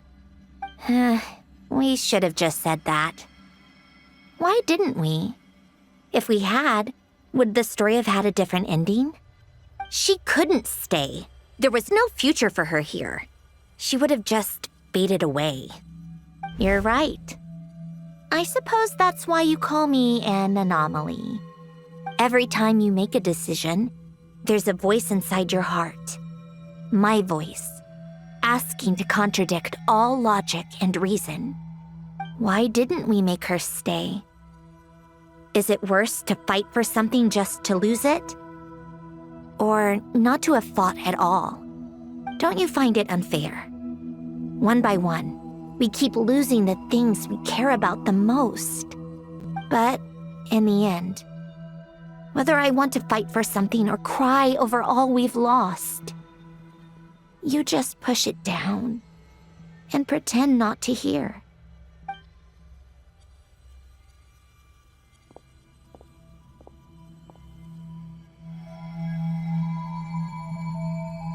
And now, even Polonia, the other half of Elend's legacy, the last remaining member of our family, even Polonia is no longer with us. I did everything I could, but it's just like Elend always said. Polonia was one of a kind. There was no replicating what he managed to create. Don't you feel like our connection to the past is fading bit by bit? Like, even the things we have left are slowly slipping away. I suppose. But you can't move through life without having to say goodbye. And even as we experience loss, there are always new things to be gained. Ever so logical. What's your take, then? It feels like the more I care about something, the faster the world takes it away. It sounds so stupid, but I can't help it. That's the hand life has dealt me time and time again. Why even fight for something that's just going to be lost in the end? Better to never have had it at all. Better if it would all just disappear. Dark, I know. But the heart wants what it wants. Maybe the stellar linchpin appeared because of me. Because of what I wish for. I don't think so. Yeah, probably not. What an anomaly wants goes against all logic and reason after all. Well, go ahead and do what you came for. You're here to resolve the anomaly, aren't you?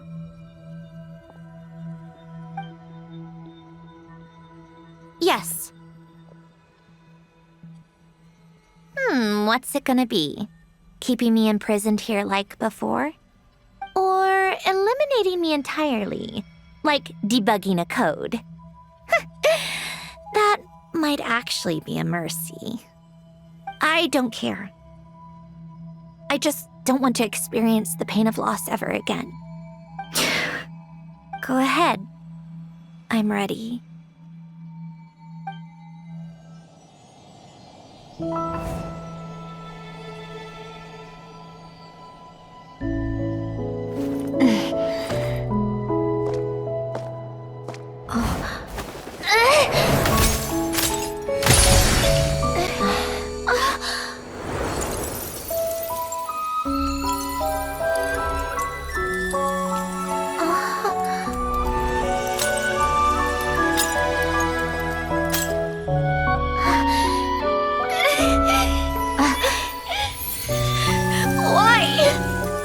Why do we keep losing everything we care about? I know it hurts, but that's life. I wish... I know. I've always known. Because we've been one all along.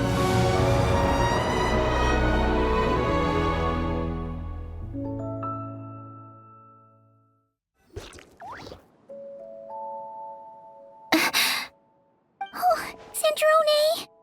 I'm fine. It's okay to cry, you know.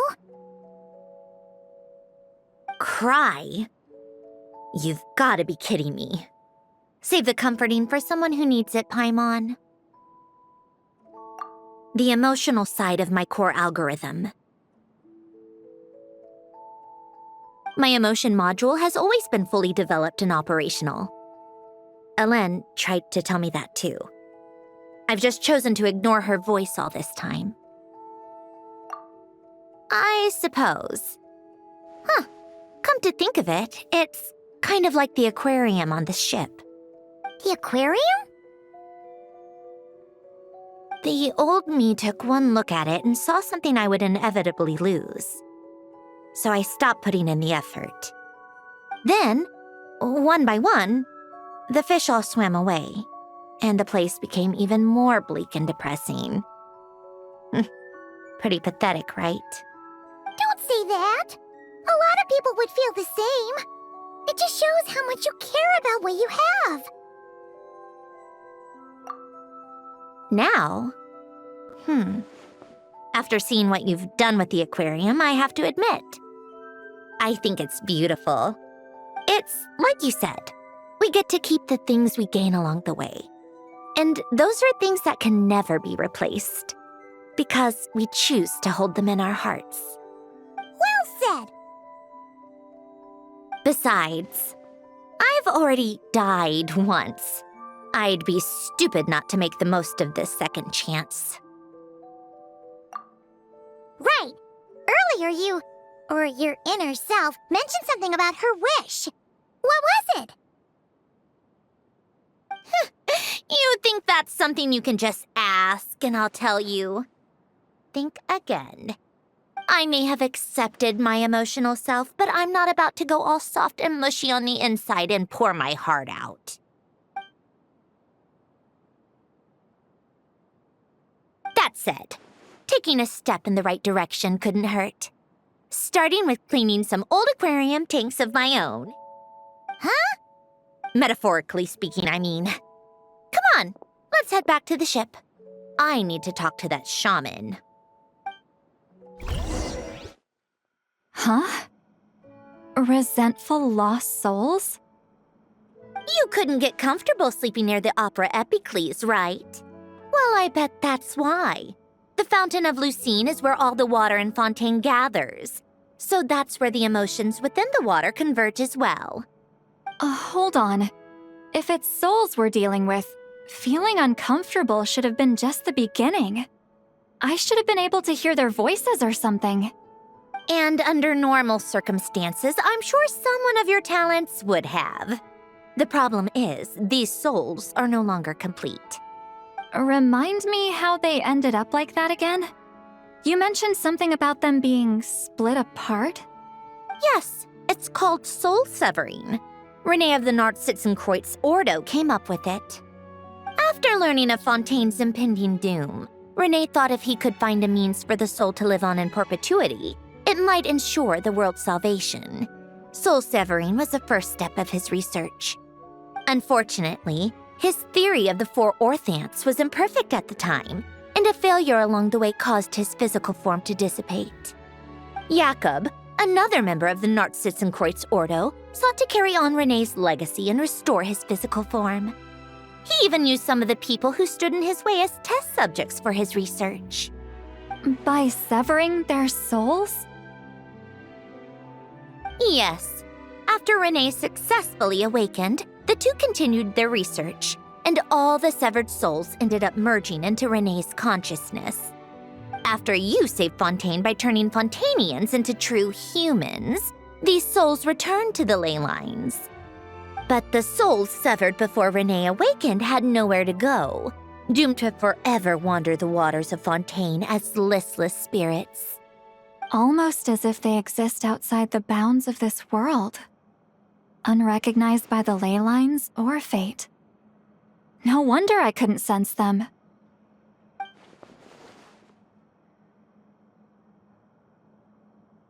Not only that, but over time, they began to fuse with other entities.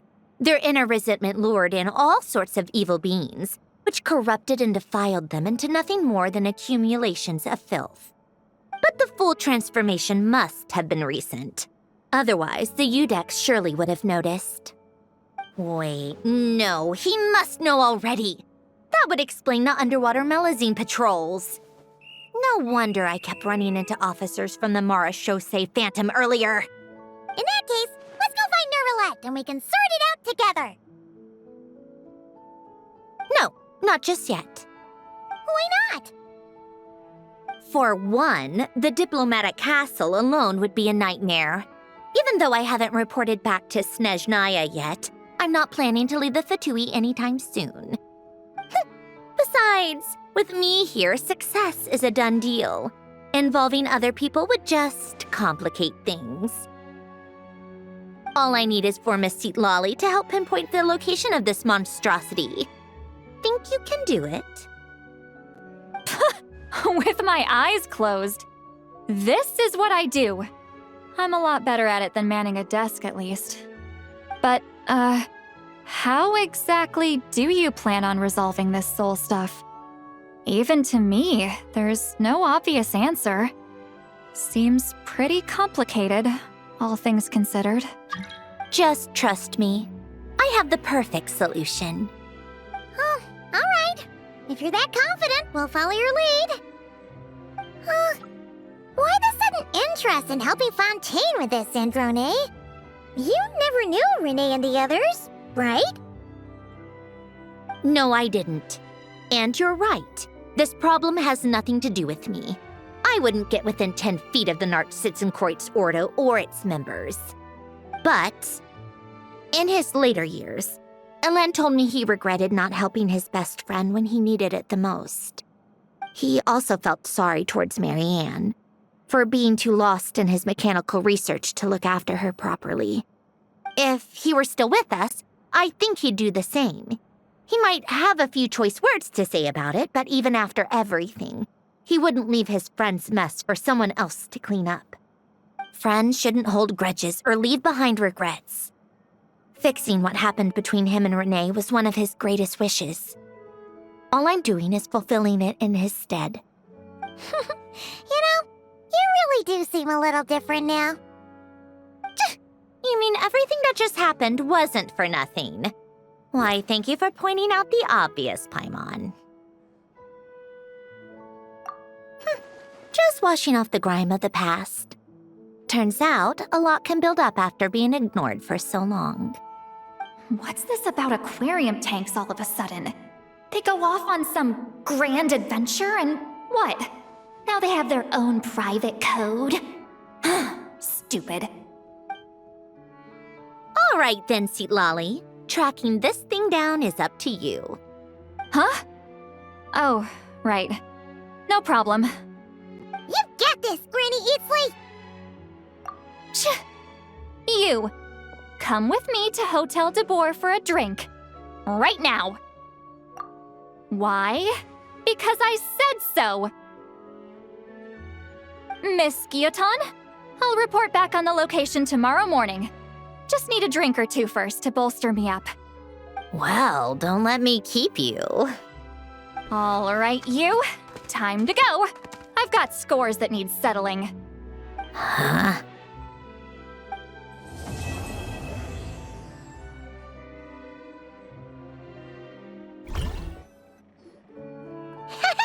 Paimon's having a bunch of fun filling up this aquarium.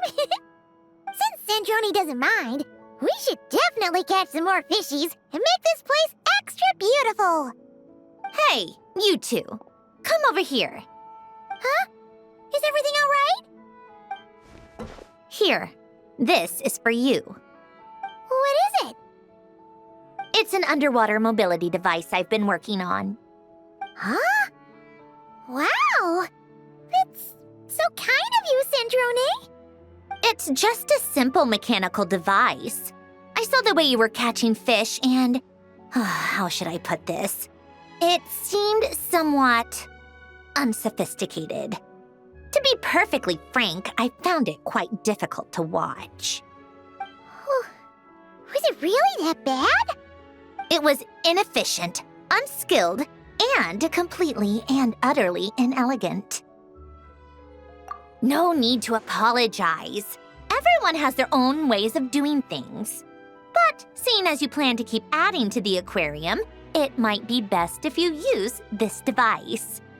The waters of Fontaine are home to more than just harmless ornamental fish. There are plenty of predators who could do you some real harm. This device will not only help you fish, it'll also help you flee. All right. Oh, and if you're going for a swim, go now.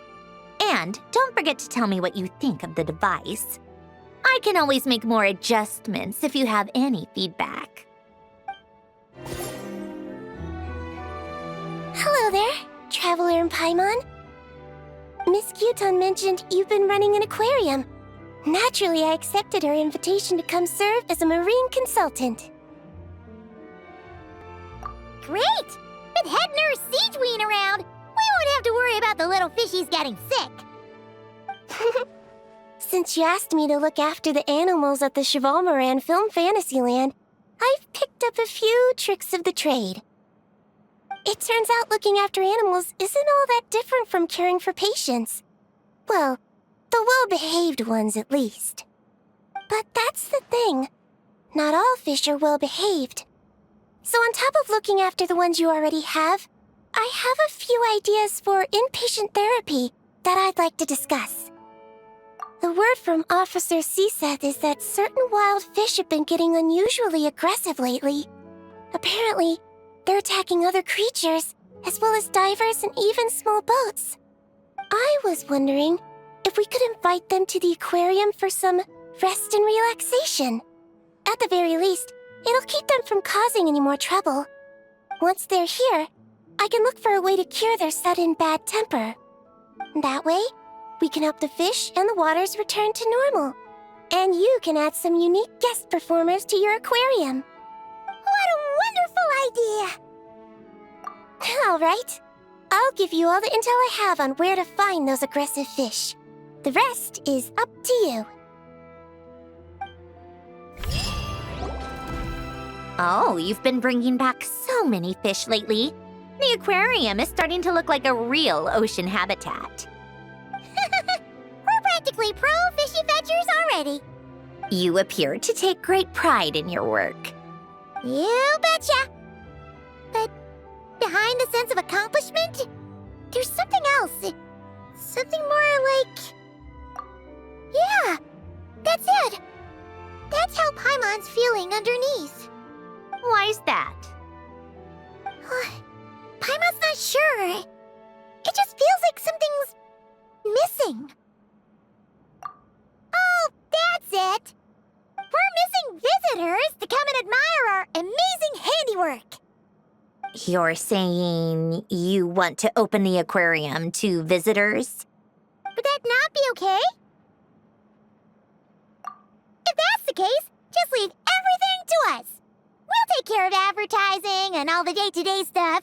You just focus on your own work. If that's what you want. Huh? We only get 70%? Oh, right. Of course. Sandroni is the one renting this boat, after all. Ugh, you make me sound like some sort of tyrannical landlord. You're putting in the work, so you should get the lion's share. I'm not stingy like Pantalone. So that means you're giving us the all clear? Sure, you have my blessing. Just make sure it doesn't get in the way of my research. Woohoo! The Winglet Gloop Gloop Underwater Fisharium is officially open for business! Of course, you already thought of a name. Traveler. Paimon. It's been such a long time. Fremini! Why are you wearing your diving helmet?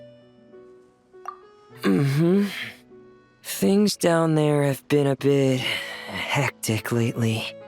There are so many more divers right now, all in a frenzy to salvage sunken cargo. All I can do is try my best to lend a hand. The sooner we finish cleaning up, the sooner these extra divers can go back to their day jobs, and the sooner the seas can go back to their usual peace and quiet. I see. It must be really hard for you to adapt to all the commotion, huh? Thanks for your concern, Paimon. It's not all that bad, though. I've actually made a few extra finds. Things like unclaimed jewelry and antiques. Father said that if I salvage any pretty or valuable things, I should bring them here. She said you'd be able to find a use for them. Huh. Arlecchino sure is thoughtful. If you've got any pretty-looking ornaments that nobody wants anymore, we could use them to decorate the aquarium. Or even better, why don't we go salvaging with you? Are you sure? I wouldn't want to waste your precious time. Don't you worry about that. You already said we can keep any ownerless goodies you find. But how can we let you do all the work yourself? Taking the fruits of someone else's labor while we sit here twiddling our thumbs doesn't sit well with Paimon. In that case, I'll share everything the other divers have told me. Hopefully, that'll help narrow down your search. If you find anything that takes your fancy, feel free to make good use of it. However, some things are wanted by their owners, so if you find one of those, you'll need to return it. Understood! Please stay safe and don't stray into unfamiliar waters. If you run into danger, make sure to surface as quickly as it's safe to do so.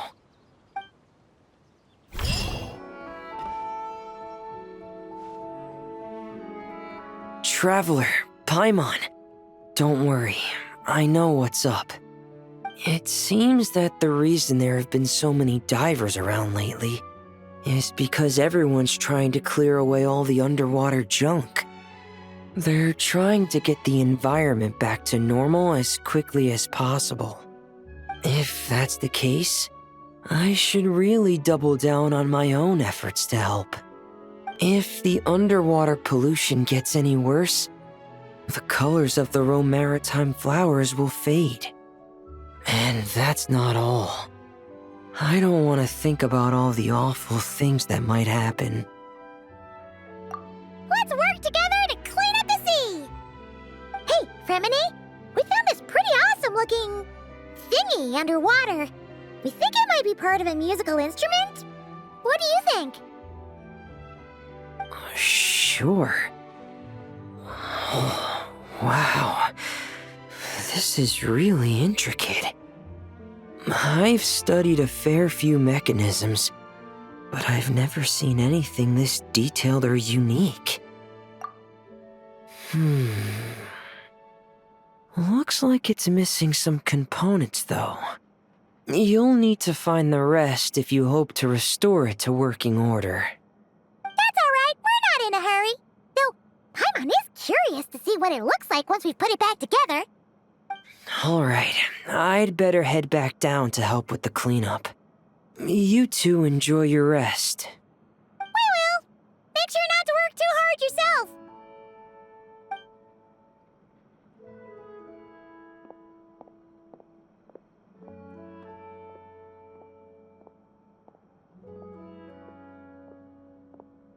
Huh?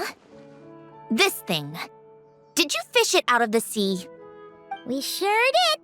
Do you know what it is? More than that. I know whose it is. I used to sit in the garden and play this thing every day. Huh? So, does that mean it's yours? It was once. It's a mechanical piano that Ellen invented. It can be played by hand, but it also works automatically. Wow! That's incredible! But why was it... When Ellen fell ill, he couldn't bear to listen to the piano anymore. So I got rid of it for him. I never thought I'd see it again. I guess whoever ended up with it played it until it broke, but didn't know how to fix it. Otherwise, it would have never ended up in this state. Of course, fixing something like this is trivial. The only thing is, it looks to have completely fallen apart. But if you can bring me the missing components, I'll be able to put it back together in no time. All right, we'll keep an eye out whenever we're underwater.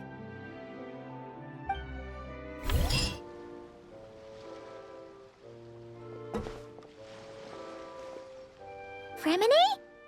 You look exhausted. You haven't been working yourself too hard, have you?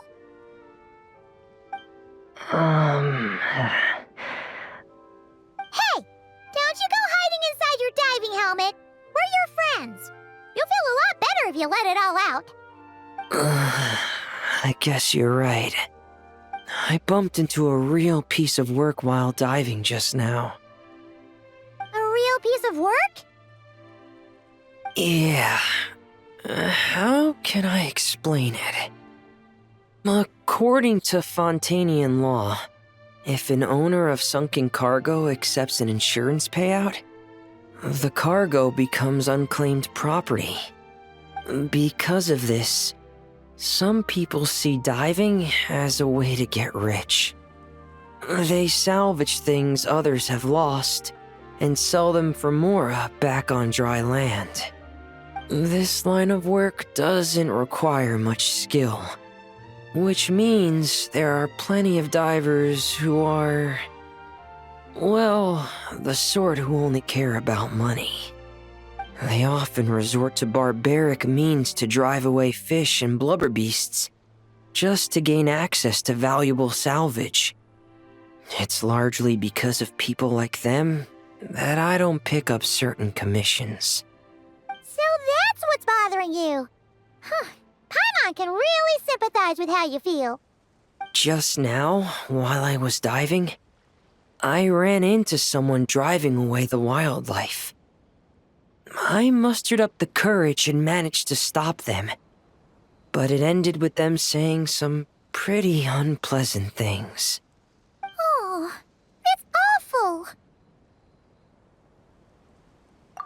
Thanks for the kind offer, but even though it's difficult and leaves me feeling drained, I still want to stand up for what's right and try to make a change myself. I love swimming underwater, seeing the patterns of barrel conches, feeling the breath of the maritime flowers. When the underwater world accepts you, it responds with kindness. I believe that's how we should interact with nature, rather than just selfishly taking whatever we want. Wow, Remine! Paimon thinks everything you just said was great. See? When you have something you really want to say or do, doesn't it feel much better to just get it off your chest? Remine? I'm sorry. I'm still a little bit shy. But don't worry. I'll keep working on it.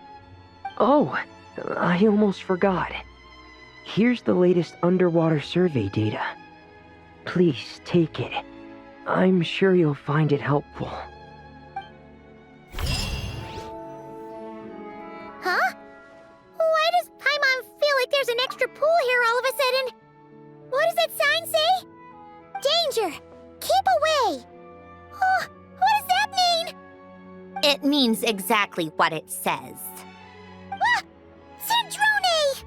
You made Paimon jump! Did you put this sign here? Yes, with the intention of keeping any curious cats well away. What's so special about this pool? It's full of piranhas. Ah! Oh, just kidding. Don't tell me you actually believed that. I learned that a few fish in the aquarium are highly territorial and can get rather aggressive. So, I moved them here. Don't scare Paimon like that! So, this place is like a special quarantine zone for aggro fishies? Exactly. The water in this pool is much deeper and there's a lot more space. It helps calm down the more territorial fish. I also asked Sijuin at the Fortress of Meropede for some special bait to help mellow them out a bit. Oh, wow! So, you really do care about the fishies' well-being. I don't think anyone wants to see the aquarium turn into a bloodbath. That's for sure. Anyway, why don't you leave this to us? If you insist. When the fish in the pool feel comfortable enough to swim to the surface, it means they're on the mend. So, once they're all relaxed and happy, we can put them back in the aquarium? Where you put them is up to you. All I'm responsible for is scooping up the unruly ones and moving them here in the first place. Understood! But that sign is way too scary. Maybe we can change it for something a little less terrifying?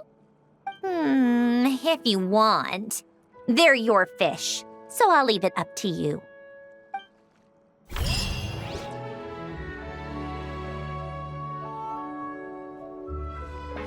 Thank you for all your hard work, Traveler and Paimon.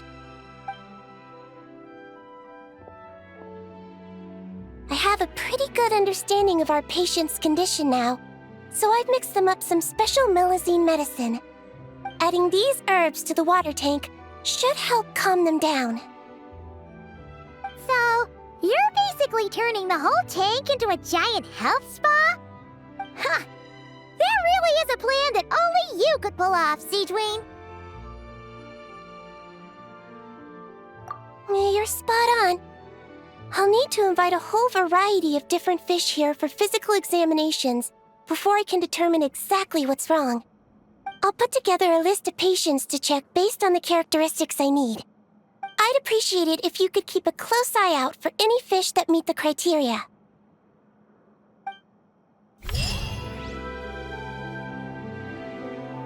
Hey, Columbina! Are you admiring the fish in our aquarium? You've done an amazing job with this place. There are so many fish I've never even seen before. Have you been to an aquarium before? No, though I saw a few fish tanks in Snezhnaya. But my eyes weren't truly open back then, so I never really appreciated things properly. It's beautiful. I never knew the underwater world was so vibrant and colorful. It's like living in eternal springtime. Oh, look at that fish. Don't you think it looks just like Sandrone? And those two over there, one following behind the other. They're like the two of you. Hey, you're right! Now that you mention it, they really do look like us! That busy-looking one over there reminds me of Lauma. And that one in the coral seems to be quietly observing everything, just like Lady Nefer. Paimon gets the feeling you like matching all your friends to fish. Not exactly. I like my friends, so I naturally find myself thinking about them, even when I'm looking at fish. Wow! Paimon's really happy to hear you say that. So, are there any other fish that remind you of someone? I've made a lot of new friends lately. I'm afraid I can't find a fish to match every single one of them. That makes sense. Anyway, we'll keep adding more fishies to the aquarium. You should come back from time to time. Maybe you'll be able to find even more of your friends next time you're here. You're going to put my friends in the aquarium? Of course not! Paimon's talking about fishy look-alike friends, you big silly.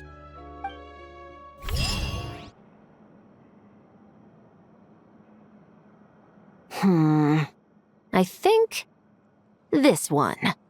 Yes, I see what you mean. Why that one?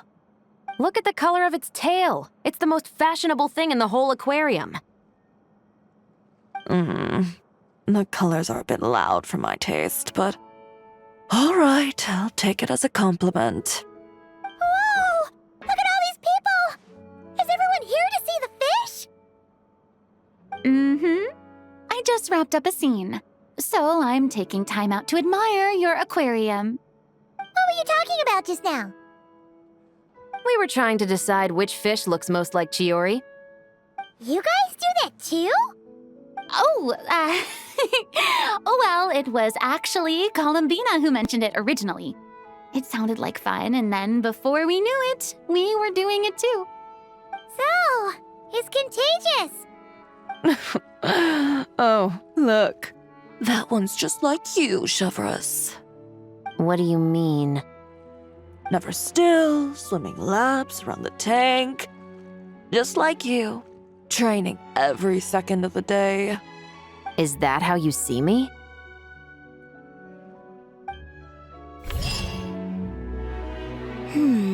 What about this one? I still feel like it's missing something. Columbina, Farina, what are you guys up to? Director Farina and I are... casting? What a wonderful way to put it.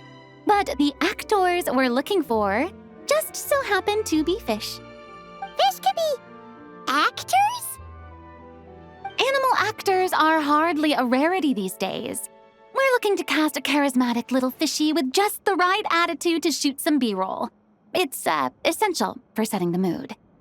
But I feel like we've seen every fish in the whole aquarium, and none of them quite fit the bill. Should we try asking the Traveler and Paimon for help? They have a knack for solving tricky problems. Paimon's happy you have so much faith in us, but when it comes to casting fish... Ooh, great idea! You're the ones with aquarium management experience, after all. So you're saying we should be on the lookout for talent whenever we go swimming? Paimon doesn't see why not. Then it's settled. I'll fill you in on the attitude we're looking for later. I guess this makes you talent scouts. You've really picked up the showbiz vocab since you started hanging out with Farina. All right, that was great. Let's just do one more take. Good. And cut. Farina! Oh, plus Columbina and Chiori too! You're still here? Mm-hmm. We just wrapped up filming our B-roll. Oh, you mean the fishy acting stuff you were doing? How did it all go? Thanks to your help, we found a suitable actor for the role. The shoot went very smoothly. You two have a real talent for this whole aquarium thing. Farina was just telling us how you even inspired her to shoot an underwater documentary. I like it too. I can sense how content the little fish are, swimming around. You've done a great job taking care of their needs. Aww. I just wish this aquarium could stay here forever. That way I'd be able to come and visit whenever I wanted. If you're going to miss it so much, why not add a few more scenic shots to the film? You're right. We should totally shoot some more. Some more fish? Some more shots! Come on now. Lights. Camera! Where's my script supervisor? Everyone, take your positions! Paimon's ready! But calling out takes for fish actors is definitely a new experience, that's for sure.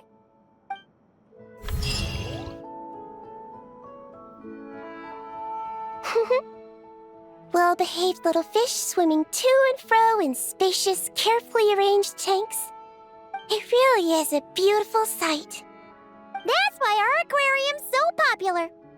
If only they were this well-behaved in open waters. Then, people could dive down and immerse themselves more deeply in the beauty of the natural world. Anyway, thanks to your help, I've got to the bottom of why these fish were so agitated. Over the years, there have been plenty of shipwrecks, and even some absolute scoundrels illegally dumping waste in the sea. A huge amount of man-made junk has sunk to the seabed, piling up and destroying natural habitats. It's this that's caused the fish to become increasingly aggressive. Apparently, a group of divers has already accepted a commission to clean up the junk. But it looks like I'll have to give them a polite kick up the backside and ask them to pick up the pace. Yes, in the meantime, let's continue our work by bringing in as many aggressive little fish as possible to help them relax and recuperate. Isolating the patients from their harmful environment is an important step on the road to recovery. Got it! Just leave it to us! We'll keep our eyes peeled for new patients!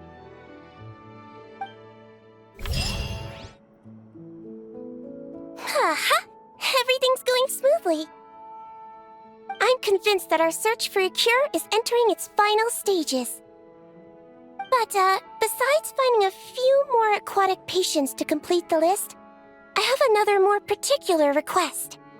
I need you to locate some key underwater mechanisms in the affected waters and retrieve the data recorded by their sensors. Exactly. We should also talk to the boat owners and divers to make sure they've learned their lessons. That's right. Not to mention the fishermen and the tourists. Anyone who takes a boat out on the surface, and those who dive beneath it. Everyone who interacts with our waters needs to be mindful. They can't just dump things in the sea and go around destroying marine habitats. Otherwise, some very aggressive fish might come along and capsize their boats.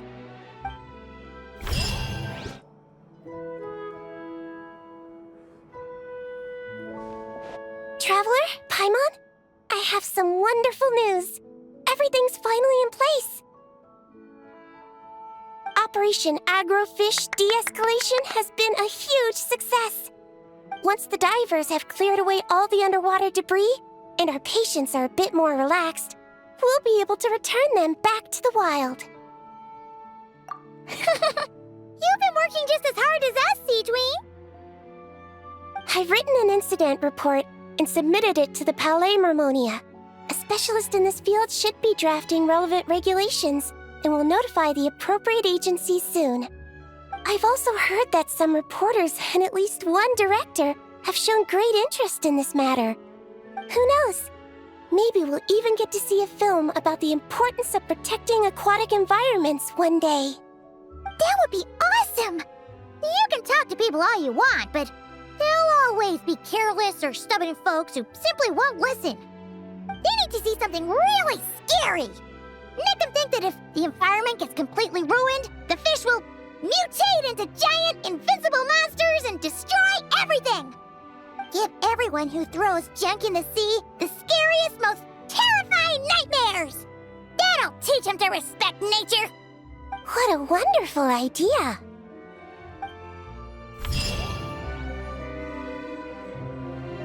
Oh, fantastic. That's pretty much all of the major junk retrieved. I'm sorry you've had to work so hard, you two. Oh, don't feel like you have to apologize, Fremine.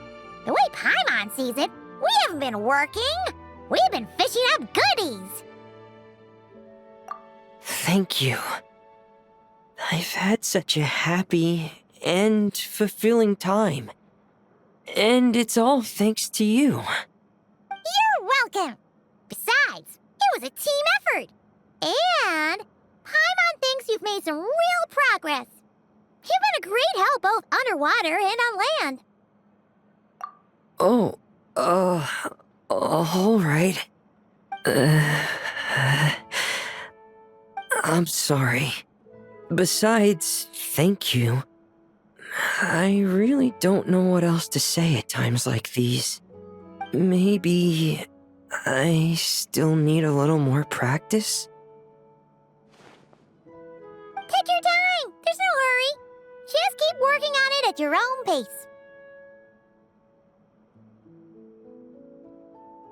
All right, it's a deal. Now that the cleanup's over, I was planning on going back underwater to spend some time alone. But weirdly enough, after talking with you, even the sky itself seems calmer.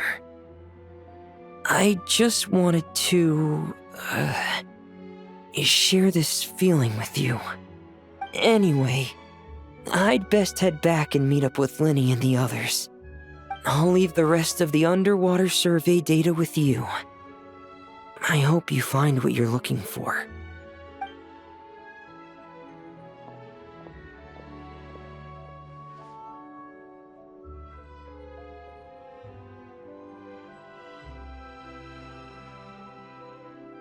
Hey, I could hear you celebrating from above decks. Has something good happened? Yeah! All that junk that was upsetting the fishies has pretty much been cleared away. We also found the rest of the piano pieces. Really? Let me take a look. Well, I'll be. With these components, I can finally fix the piano. It might not be exactly how it was before, but it should be able to play beautiful music again. Oh, you sound really happy, Sandrone. Do I? Whatever. I'll go fix it right away. It shouldn't take me long. In the meantime, could I trouble you to spruce this place up a bit? Such a wonderful instrument deserves a proper stage to set the scene. Oh, she sure looks happy.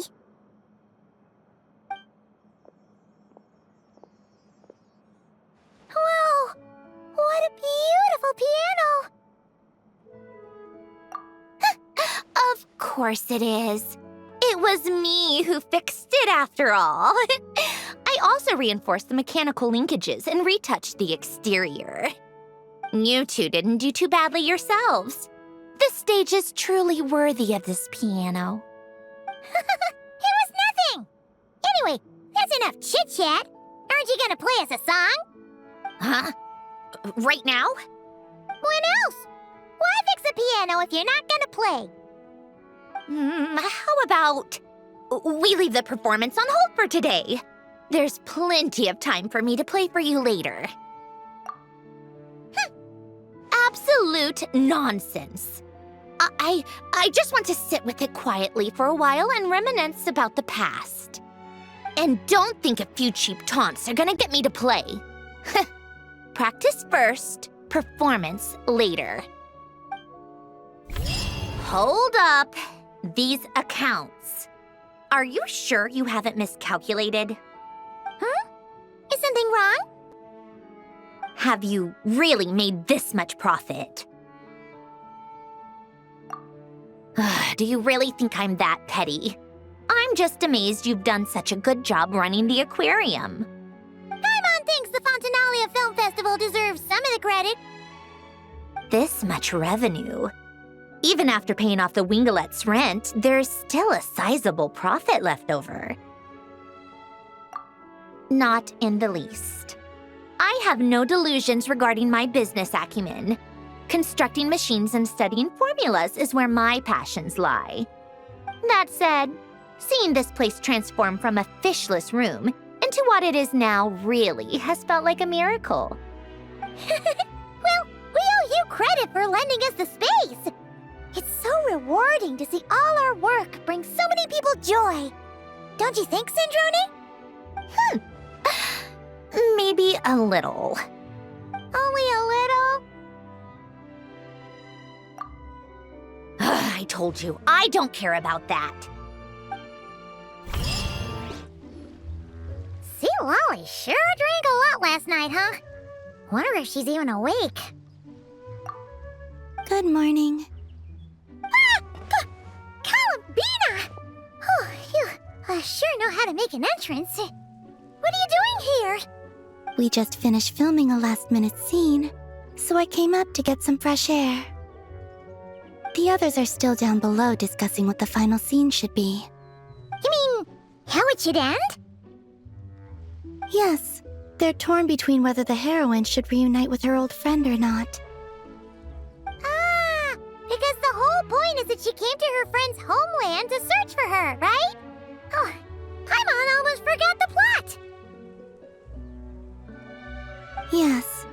Director Farina and Miss Chiori think a tragic ending where the two never meet would be more poignant. But Director Xavier thinks having the two reunite would make for a more touching and heartwarming ending.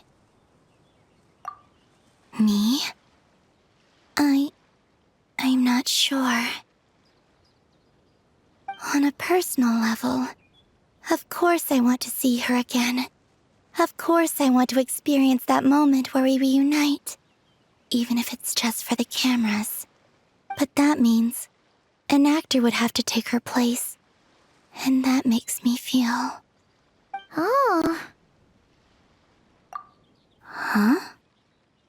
Yeah, don't look so worried. Making a film is supposed to be fun.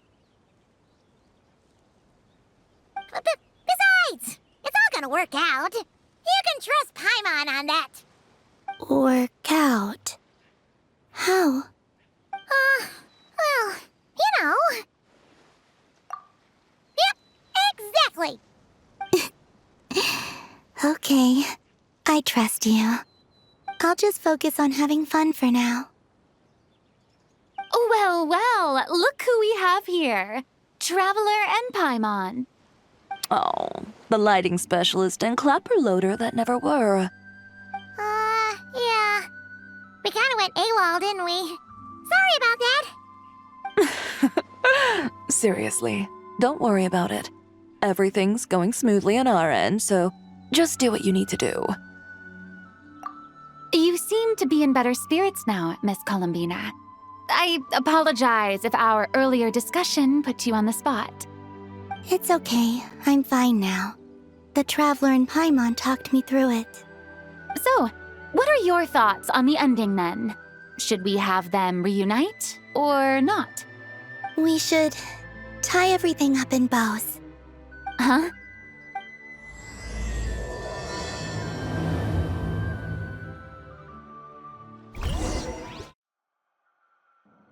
Lolly, we're here! Oh, right on time. Well, yeah. We weren't the ones who drank our weight in alcohol yesterday. What? Are you suggesting Granny can't handle her liquor? It takes a lot more than that to get me drunk. Really? 'Cause, you stopped making sense after a while. Did I? Huh. News to me. I didn't say anything too crazy, I hope. Let's see. You spent half an hour bad-mouthing Auroron, half an hour complaining about work, were talking about light novels, and, Paimon kind of fell asleep after that. Are they gone? Oh, the crew? Yeah, we bumped into them on the deck, but they just left. Wait, but now that everything with your core is sorted out, what's stopping you from seeing Columbina? She misses you a lot. I just want to deal with this mess first. Besides, this is a perfect chance to make her jump for once. I have to plan it out more. But enough about that. Were you able to pinpoint the location of our target? Of course! When Granny Eatsley promises something, she delivers. Great, let's see. The Morte region. Oh, wait, this is the Tower of Gestalt. The place the souls were severed. Is that the source of the resentment? Or is it the Narcissenkreuz Ordo in general? Let me come with.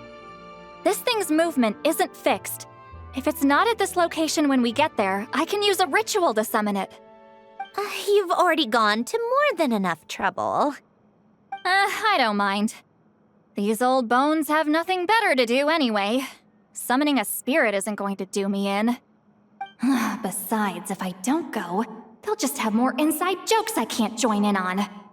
All right then. I appreciate it. Ha! There's no time to lose! Let's head out! Huh, no sign of it so far. Should I start the summoning ritual? Let's drain the water from this floor of the tower first. It'll make it easier to move around. Wait, we can do that? Of course. Alan and Renee both saw the future that awaited Fontaine and even shared a few methods for waterproofing buildings. The principle behind it is, not important. Just unlock the mechanisms in the order I tell you.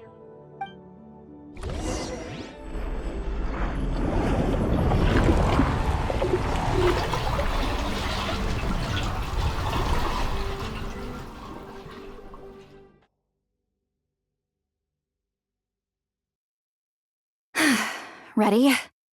Yeah. When this thing appears, I'll try talking to the souls inside. But more than likely, they've already been driven to madness. If communication fails, we'll have a battle on our hands. In that case, Paimon better find a hiding spot. If a fight does break out, I should be the one to deliver the final blow. Trust me on that. Understood. All right, I need quiet. Wandering spirits drifting along the tides. Hear me now. Broken souls, silenced, torn apart and forsaken. Follow the traces of the past and return to us. Let resentment recognize resentment. Let vile entities be drawn together. And in this place, take form once more.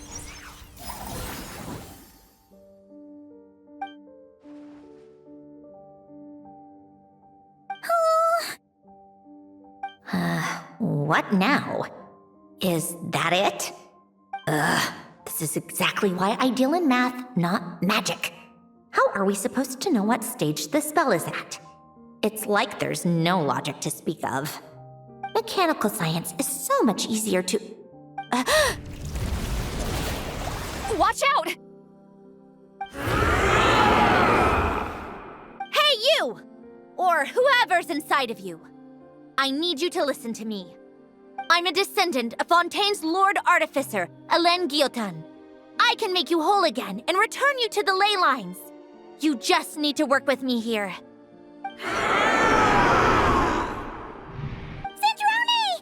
Cindrone! Looks like talking this out is off the table. All right, plan B. Time to blow off some steam.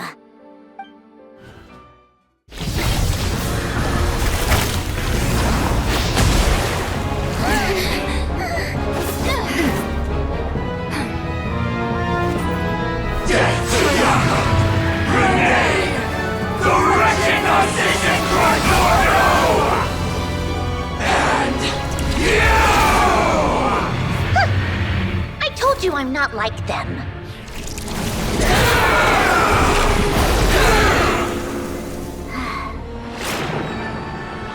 I'm stronger. Inverted. World formula. Reversion.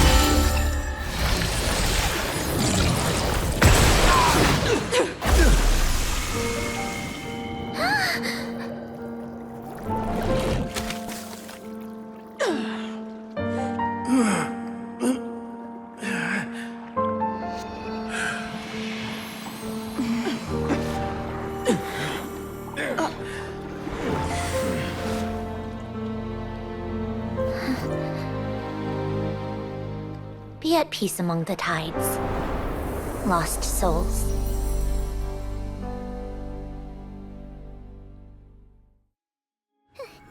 Is it over? Yep, told you it'd be a piece of cake. How did you do that back there? That creature was nothing special.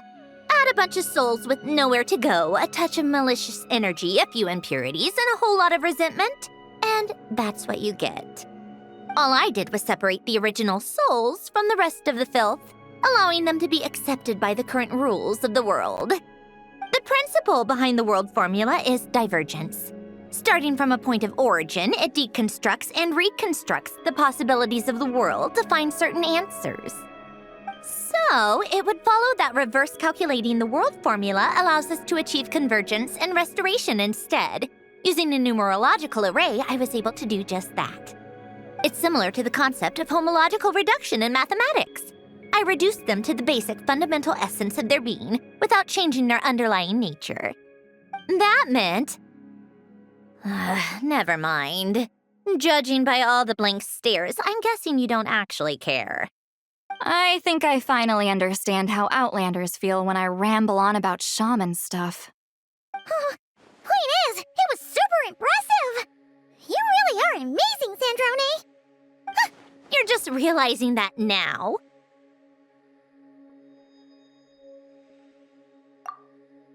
Ahem. Enough about that. We should get going. I'll go reset the mechanisms inside the tower. See you back on land.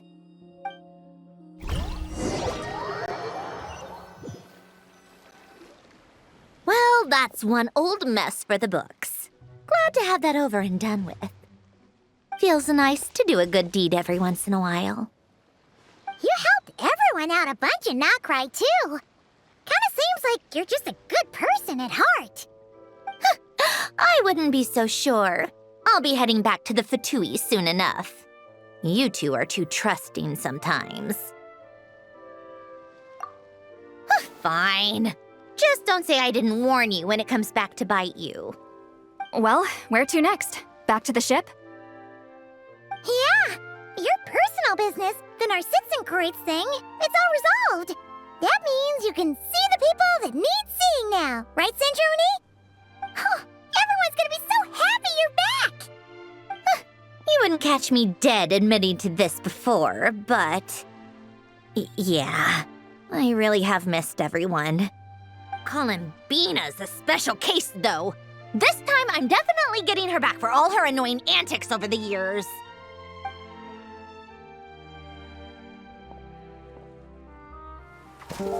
She'll sense me coming from a mile off. How am I gonna...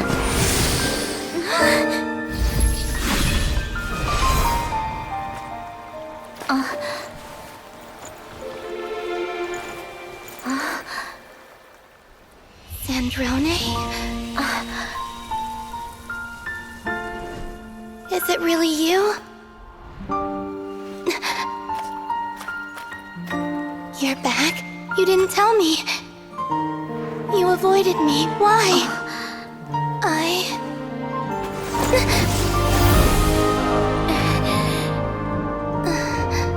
Sandrone? Now we're even. I missed you so much. That makes one of us, idiot.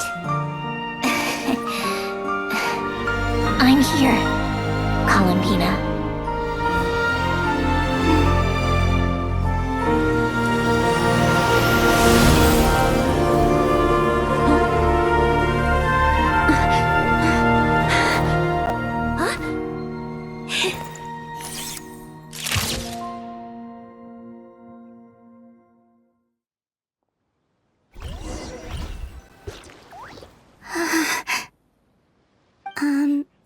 Sandrone. Don't ruin the moment. Or I'll start thinking about how you teleported me to a random location after I explicitly told you to stop doing that. And scene! Bravo! Bravo! We got it! This is exactly the ending I was hoping for. Huh? Where did you just go, Miss Columbina? You vanished! And then the next second you were back hugging this, new friend here. That was all on camera? Yeah. Well, the camera was already rolling and it happened so fast, so yeah. Hold on. This must be... Yep, my best friend. The one I was looking for. I never thought I'd actually get to see her again. I'm just so happy. Plus, the film got a happy ending too. It's all thanks to you, Sandrone. Sandrone? You couldn't stop being annoying for 1 second? Columbina!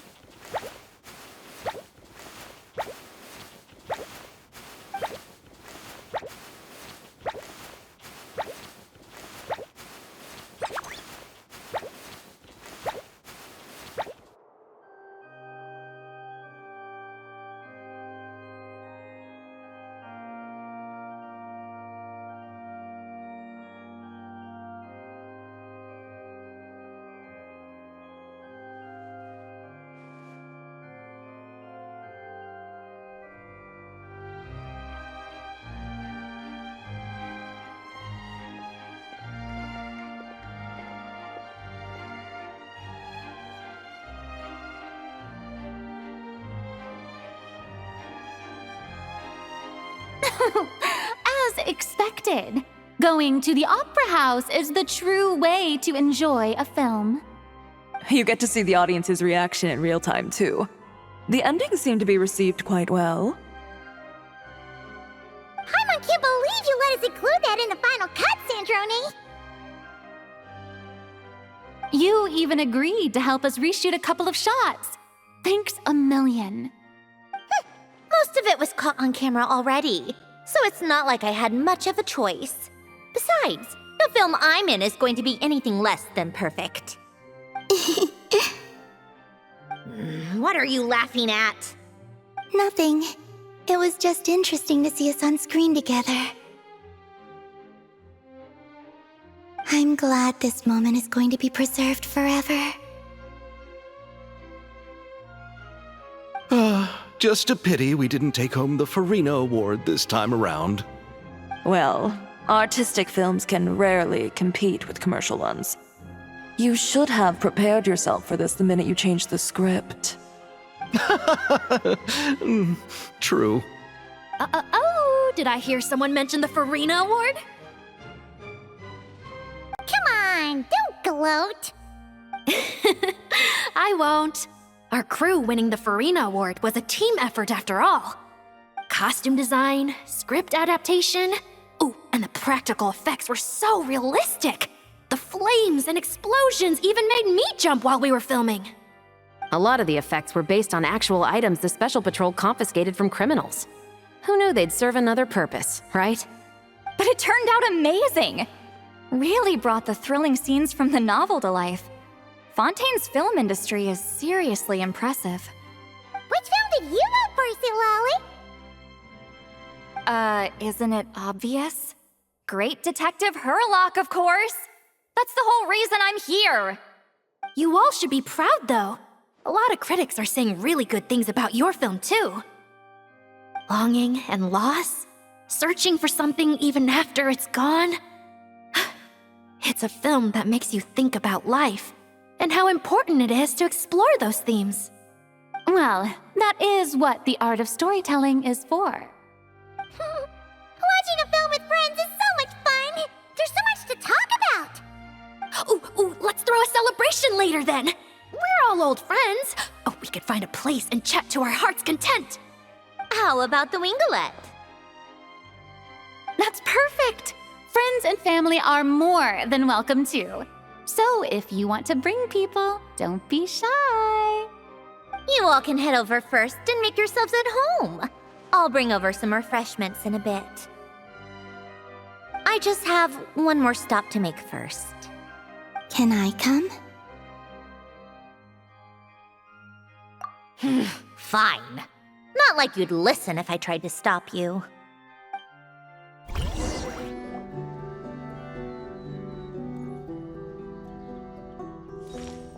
Wait! Is this? Yes. Here lies Lord Artificer, Elaine Gaeltan. This is his grave. Oh. I'm sorry, Ellen. I'm sorry this is the first time I've been back since leaving Fontaine. I should have come to see you more often. I got your gift. I even cleaned up one of the Nartsitzenkreuz Ordo's messes along the way. Our home is just as quiet and warm as it always was. The flowers in the garden are still thriving. I'll make sure to tend to them more often from now on. Polonia received irreparable damage in battle. I should have taken better care of your invention. I'm sorry. Polonia was family to me.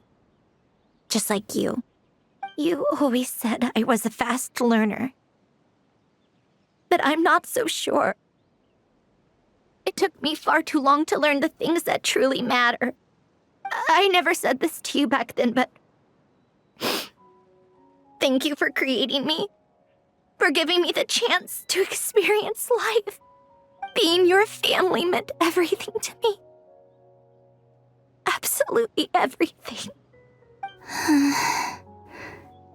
Can I say a few words as well, Sandrone? Don't need my permission. Hello, Mr. Guillotin. I'm Sandrone's friend. You don't need to worry. Sandrone is doing great. Not only is she a brilliant scholar, she's made a whole bunch of friends, too. And she takes great care of them. As if. She'll never admit it, but she's always there when her friends need it the most. I wouldn't even be here without her. So, if she ever needs help, her friends will be there in a heartbeat, including me. That's what best friends are for. Columbina. What else? Oh, she likes drinking bitter coffee, listening to piano music when she can't sleep. Turns out she even likes giving hugs. No, wait! Don't tell him all that! Huh? I don't understand. I didn't think you'd want to hide things from him.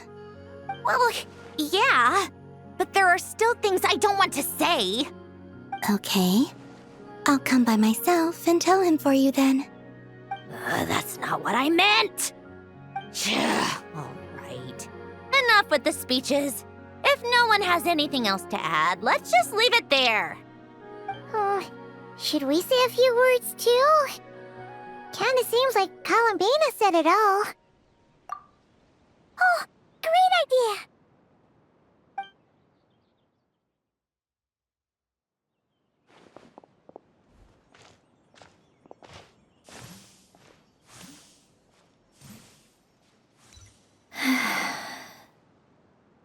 Goodbye, Ellen.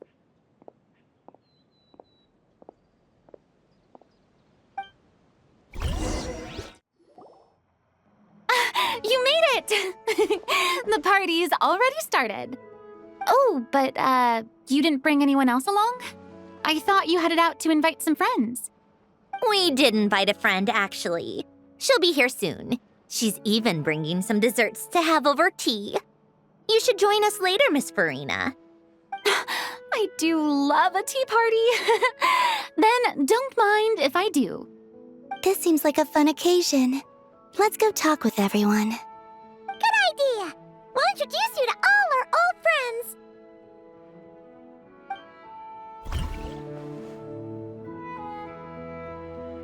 You made it. Sorry for starting the celebrations without you. No worries at all. We're just glad everyone's having such a great time.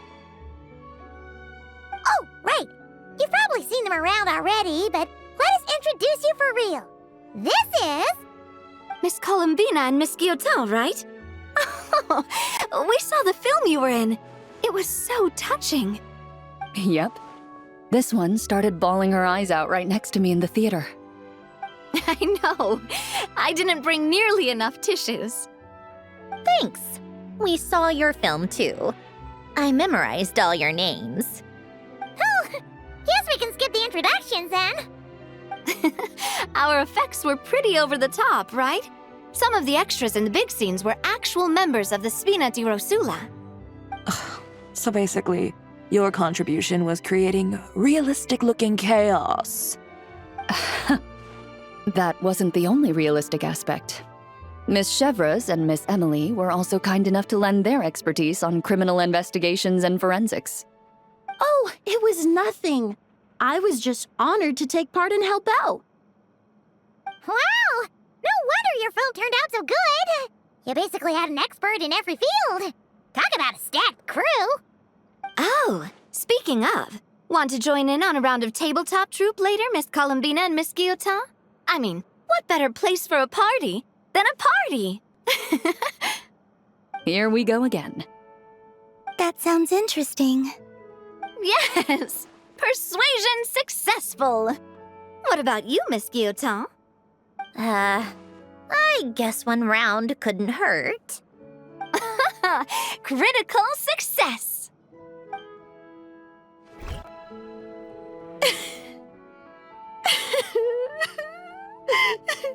What a dream come true!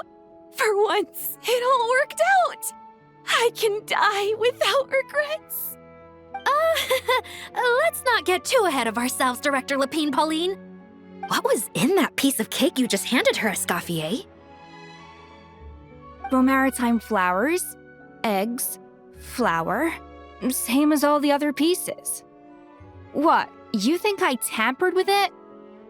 Playing a detective in real life now too, are we? Oh, it's so delicious! I'm so happy! My life has peaked!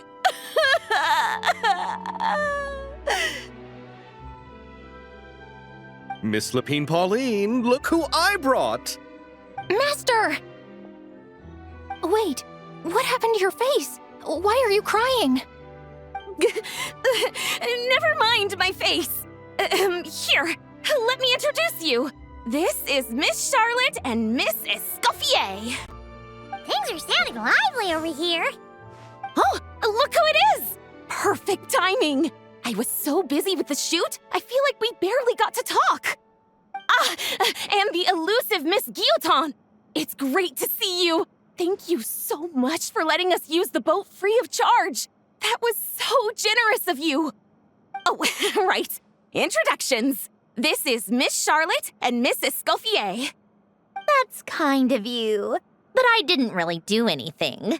If you want to thank someone, it should be the Duke or the people who keep the boat in such good shape.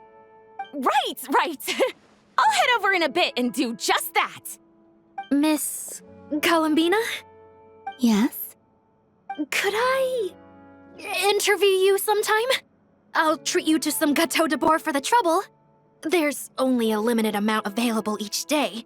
Oh, but it's an absolute must-try when you're in Fontaine. Oh, sure. Bold of you to use my own cake as a bribe right in front of me. You know what? When else are we all going to be together like this? Come on, everyone! Grab your drinks!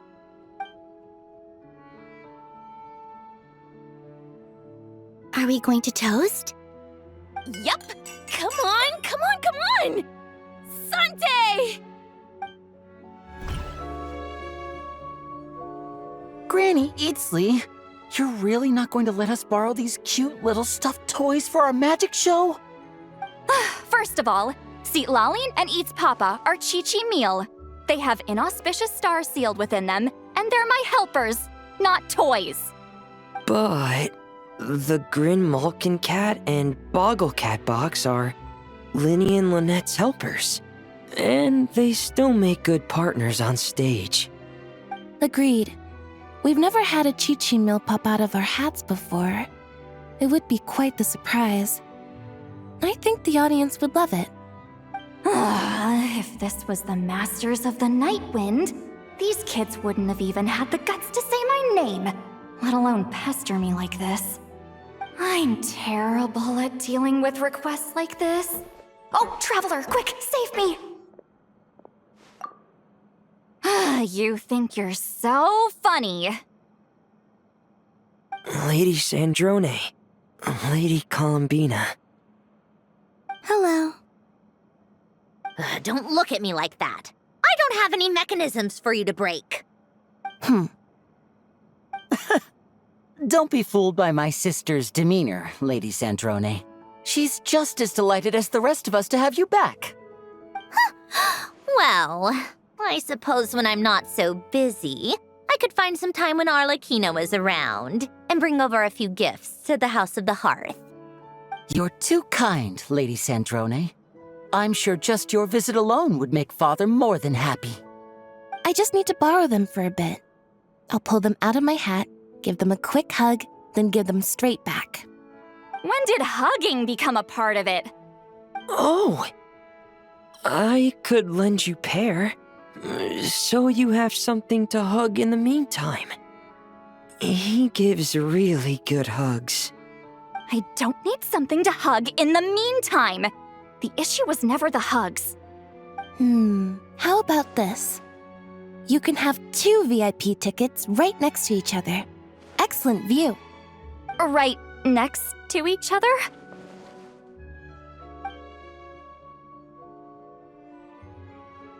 Yep, super quiet. No one will bother you. I'm sure you'll have a great time. Fine.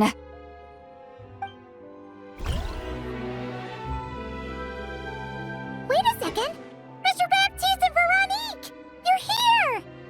Friends of yours? Veronique is the prop manager for Musketeer Pictures, and Mr. Baptiste is the author of The 2 Musketeers. Yeah, former prop manager. Now we're just 2 criminals serving our time. Thanks to Duke Risley and Nurse Sijwin looking out for us. Not too bad, actually. You make it sound like I'm giving you special treatment. I just think the method of justice you chose to pursue is one people can respect. You are far too modest, Your Grace. The only reason we were even able to come to the surface for the festival is because you fought for it. It's also just good for the physical and mental health of the prisoners in general. Anyway, I suppose I have you to thank for keeping the winglet in such good shape. I never knew she could look so striking. I didn't do anything special. It was mostly the Traveler and the others. Don't sell yourself short, Miss Guillotin. You are the current captain, after all. In light of that, I have to ask, do you mind if I leave up some of the installations so the people back at the fortress can also enjoy the aquarium?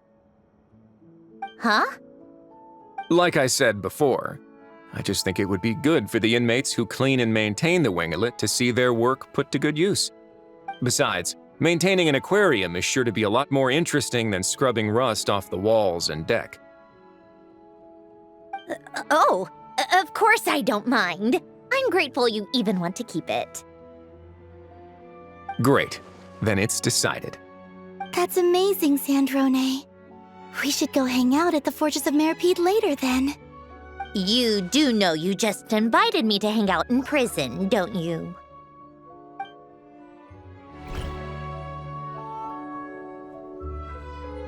Nervalette! You came to the celebration too! Yes. I can only hope my presence does not make anyone ill at ease. Who's this? All right! This is Nervalette, the Eudex of Fontaine. And this is Columbina and Sandrone. Greetings. Hello. These 2 must be the Fatus and former Fatus related to the recent incident in Nodcry. I read about them in the diplomatic report. The Udex? Oh, the dragon that cries a lot. Oh, well... Jeez, Columbina. That's your takeaway from all those Fatui meetings? Seriously? Is that truly how I'm portrayed in the Fatui's intelligence? You must put a lot of people in prison then. Well, it would be more accurate to say I pass judgment on their crimes. All trials in Fontaine strive for fairness and justice, so as to avoid imprisoning the innocent. So, only the people who deserve it get sent to prison. Well, deserve is quite a subjective metric, is it not? At the very least, I can promise that in every trial over which I preside, I make every effort to deliver a fair verdict.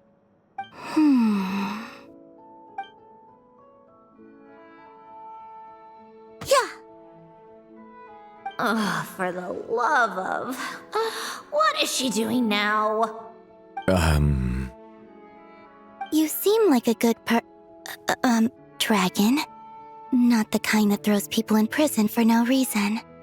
I think we can get along just fine. Well, thank you. Then she punched me because... Sorry, Nervalette. She thinks that's a sign of friendship.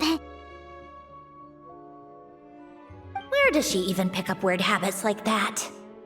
Ah, I see.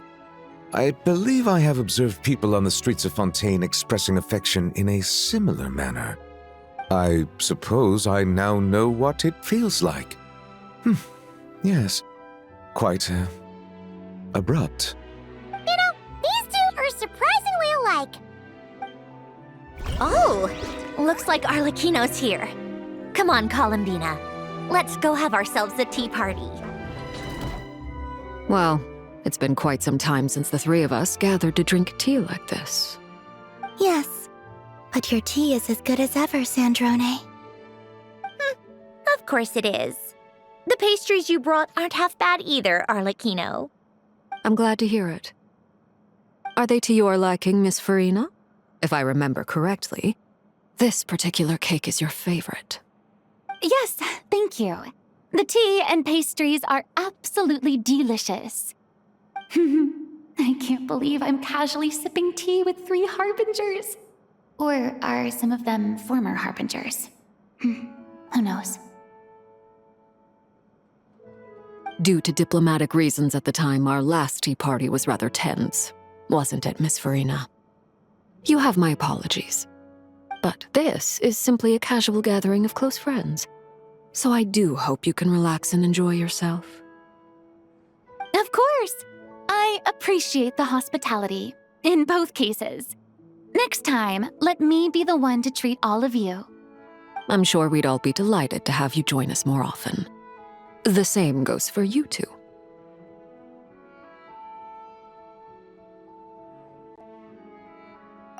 Of course we should do this again! We've all been through thick and thin together by this point. This is nice, Sandrone. It reminds me of the happy times back in Snezhnaya, when things were so lively. Yeah. To be honest, I never thought these gatherings would feel this lively ever again.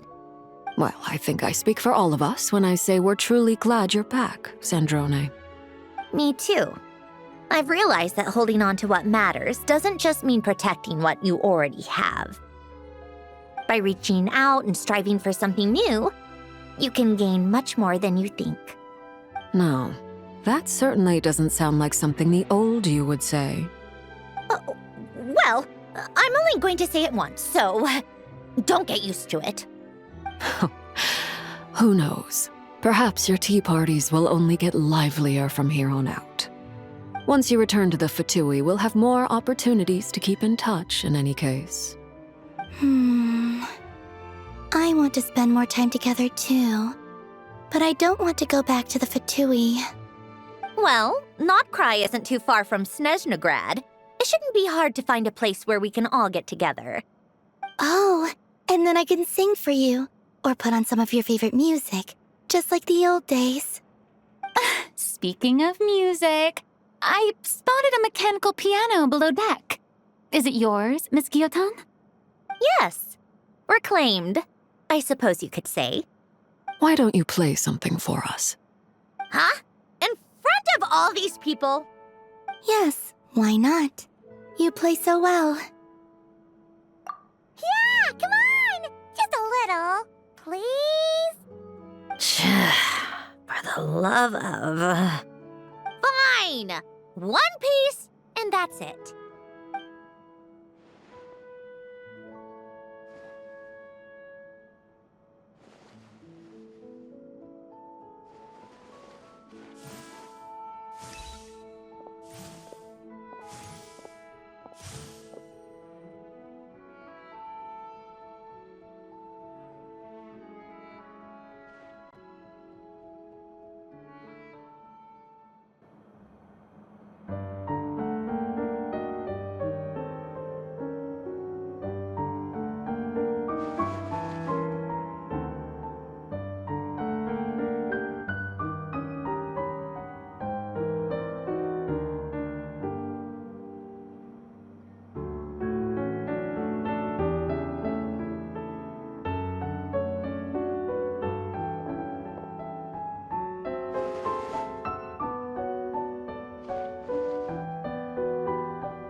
Musketeer pictures! Everyone ready? I'm not sure I should be in this one. Of course you should. You might have primarily helped out another crew this time, but you're still a member of Musketeer Pictures. All right, thanks. I'll still stand a bit off to the side, though. Can I be in the picture too? Of course, Miss Veronique. I would have loved to have you in the last one, too, if circumstances had allowed it. Thank you, Director Xavier. Do I really have to be front and center? You're one of the lead actors! Of course you do! Nervous, Sandrone? No! All right, look at the camera! And 3, 2, 1... Musketeer Pictures!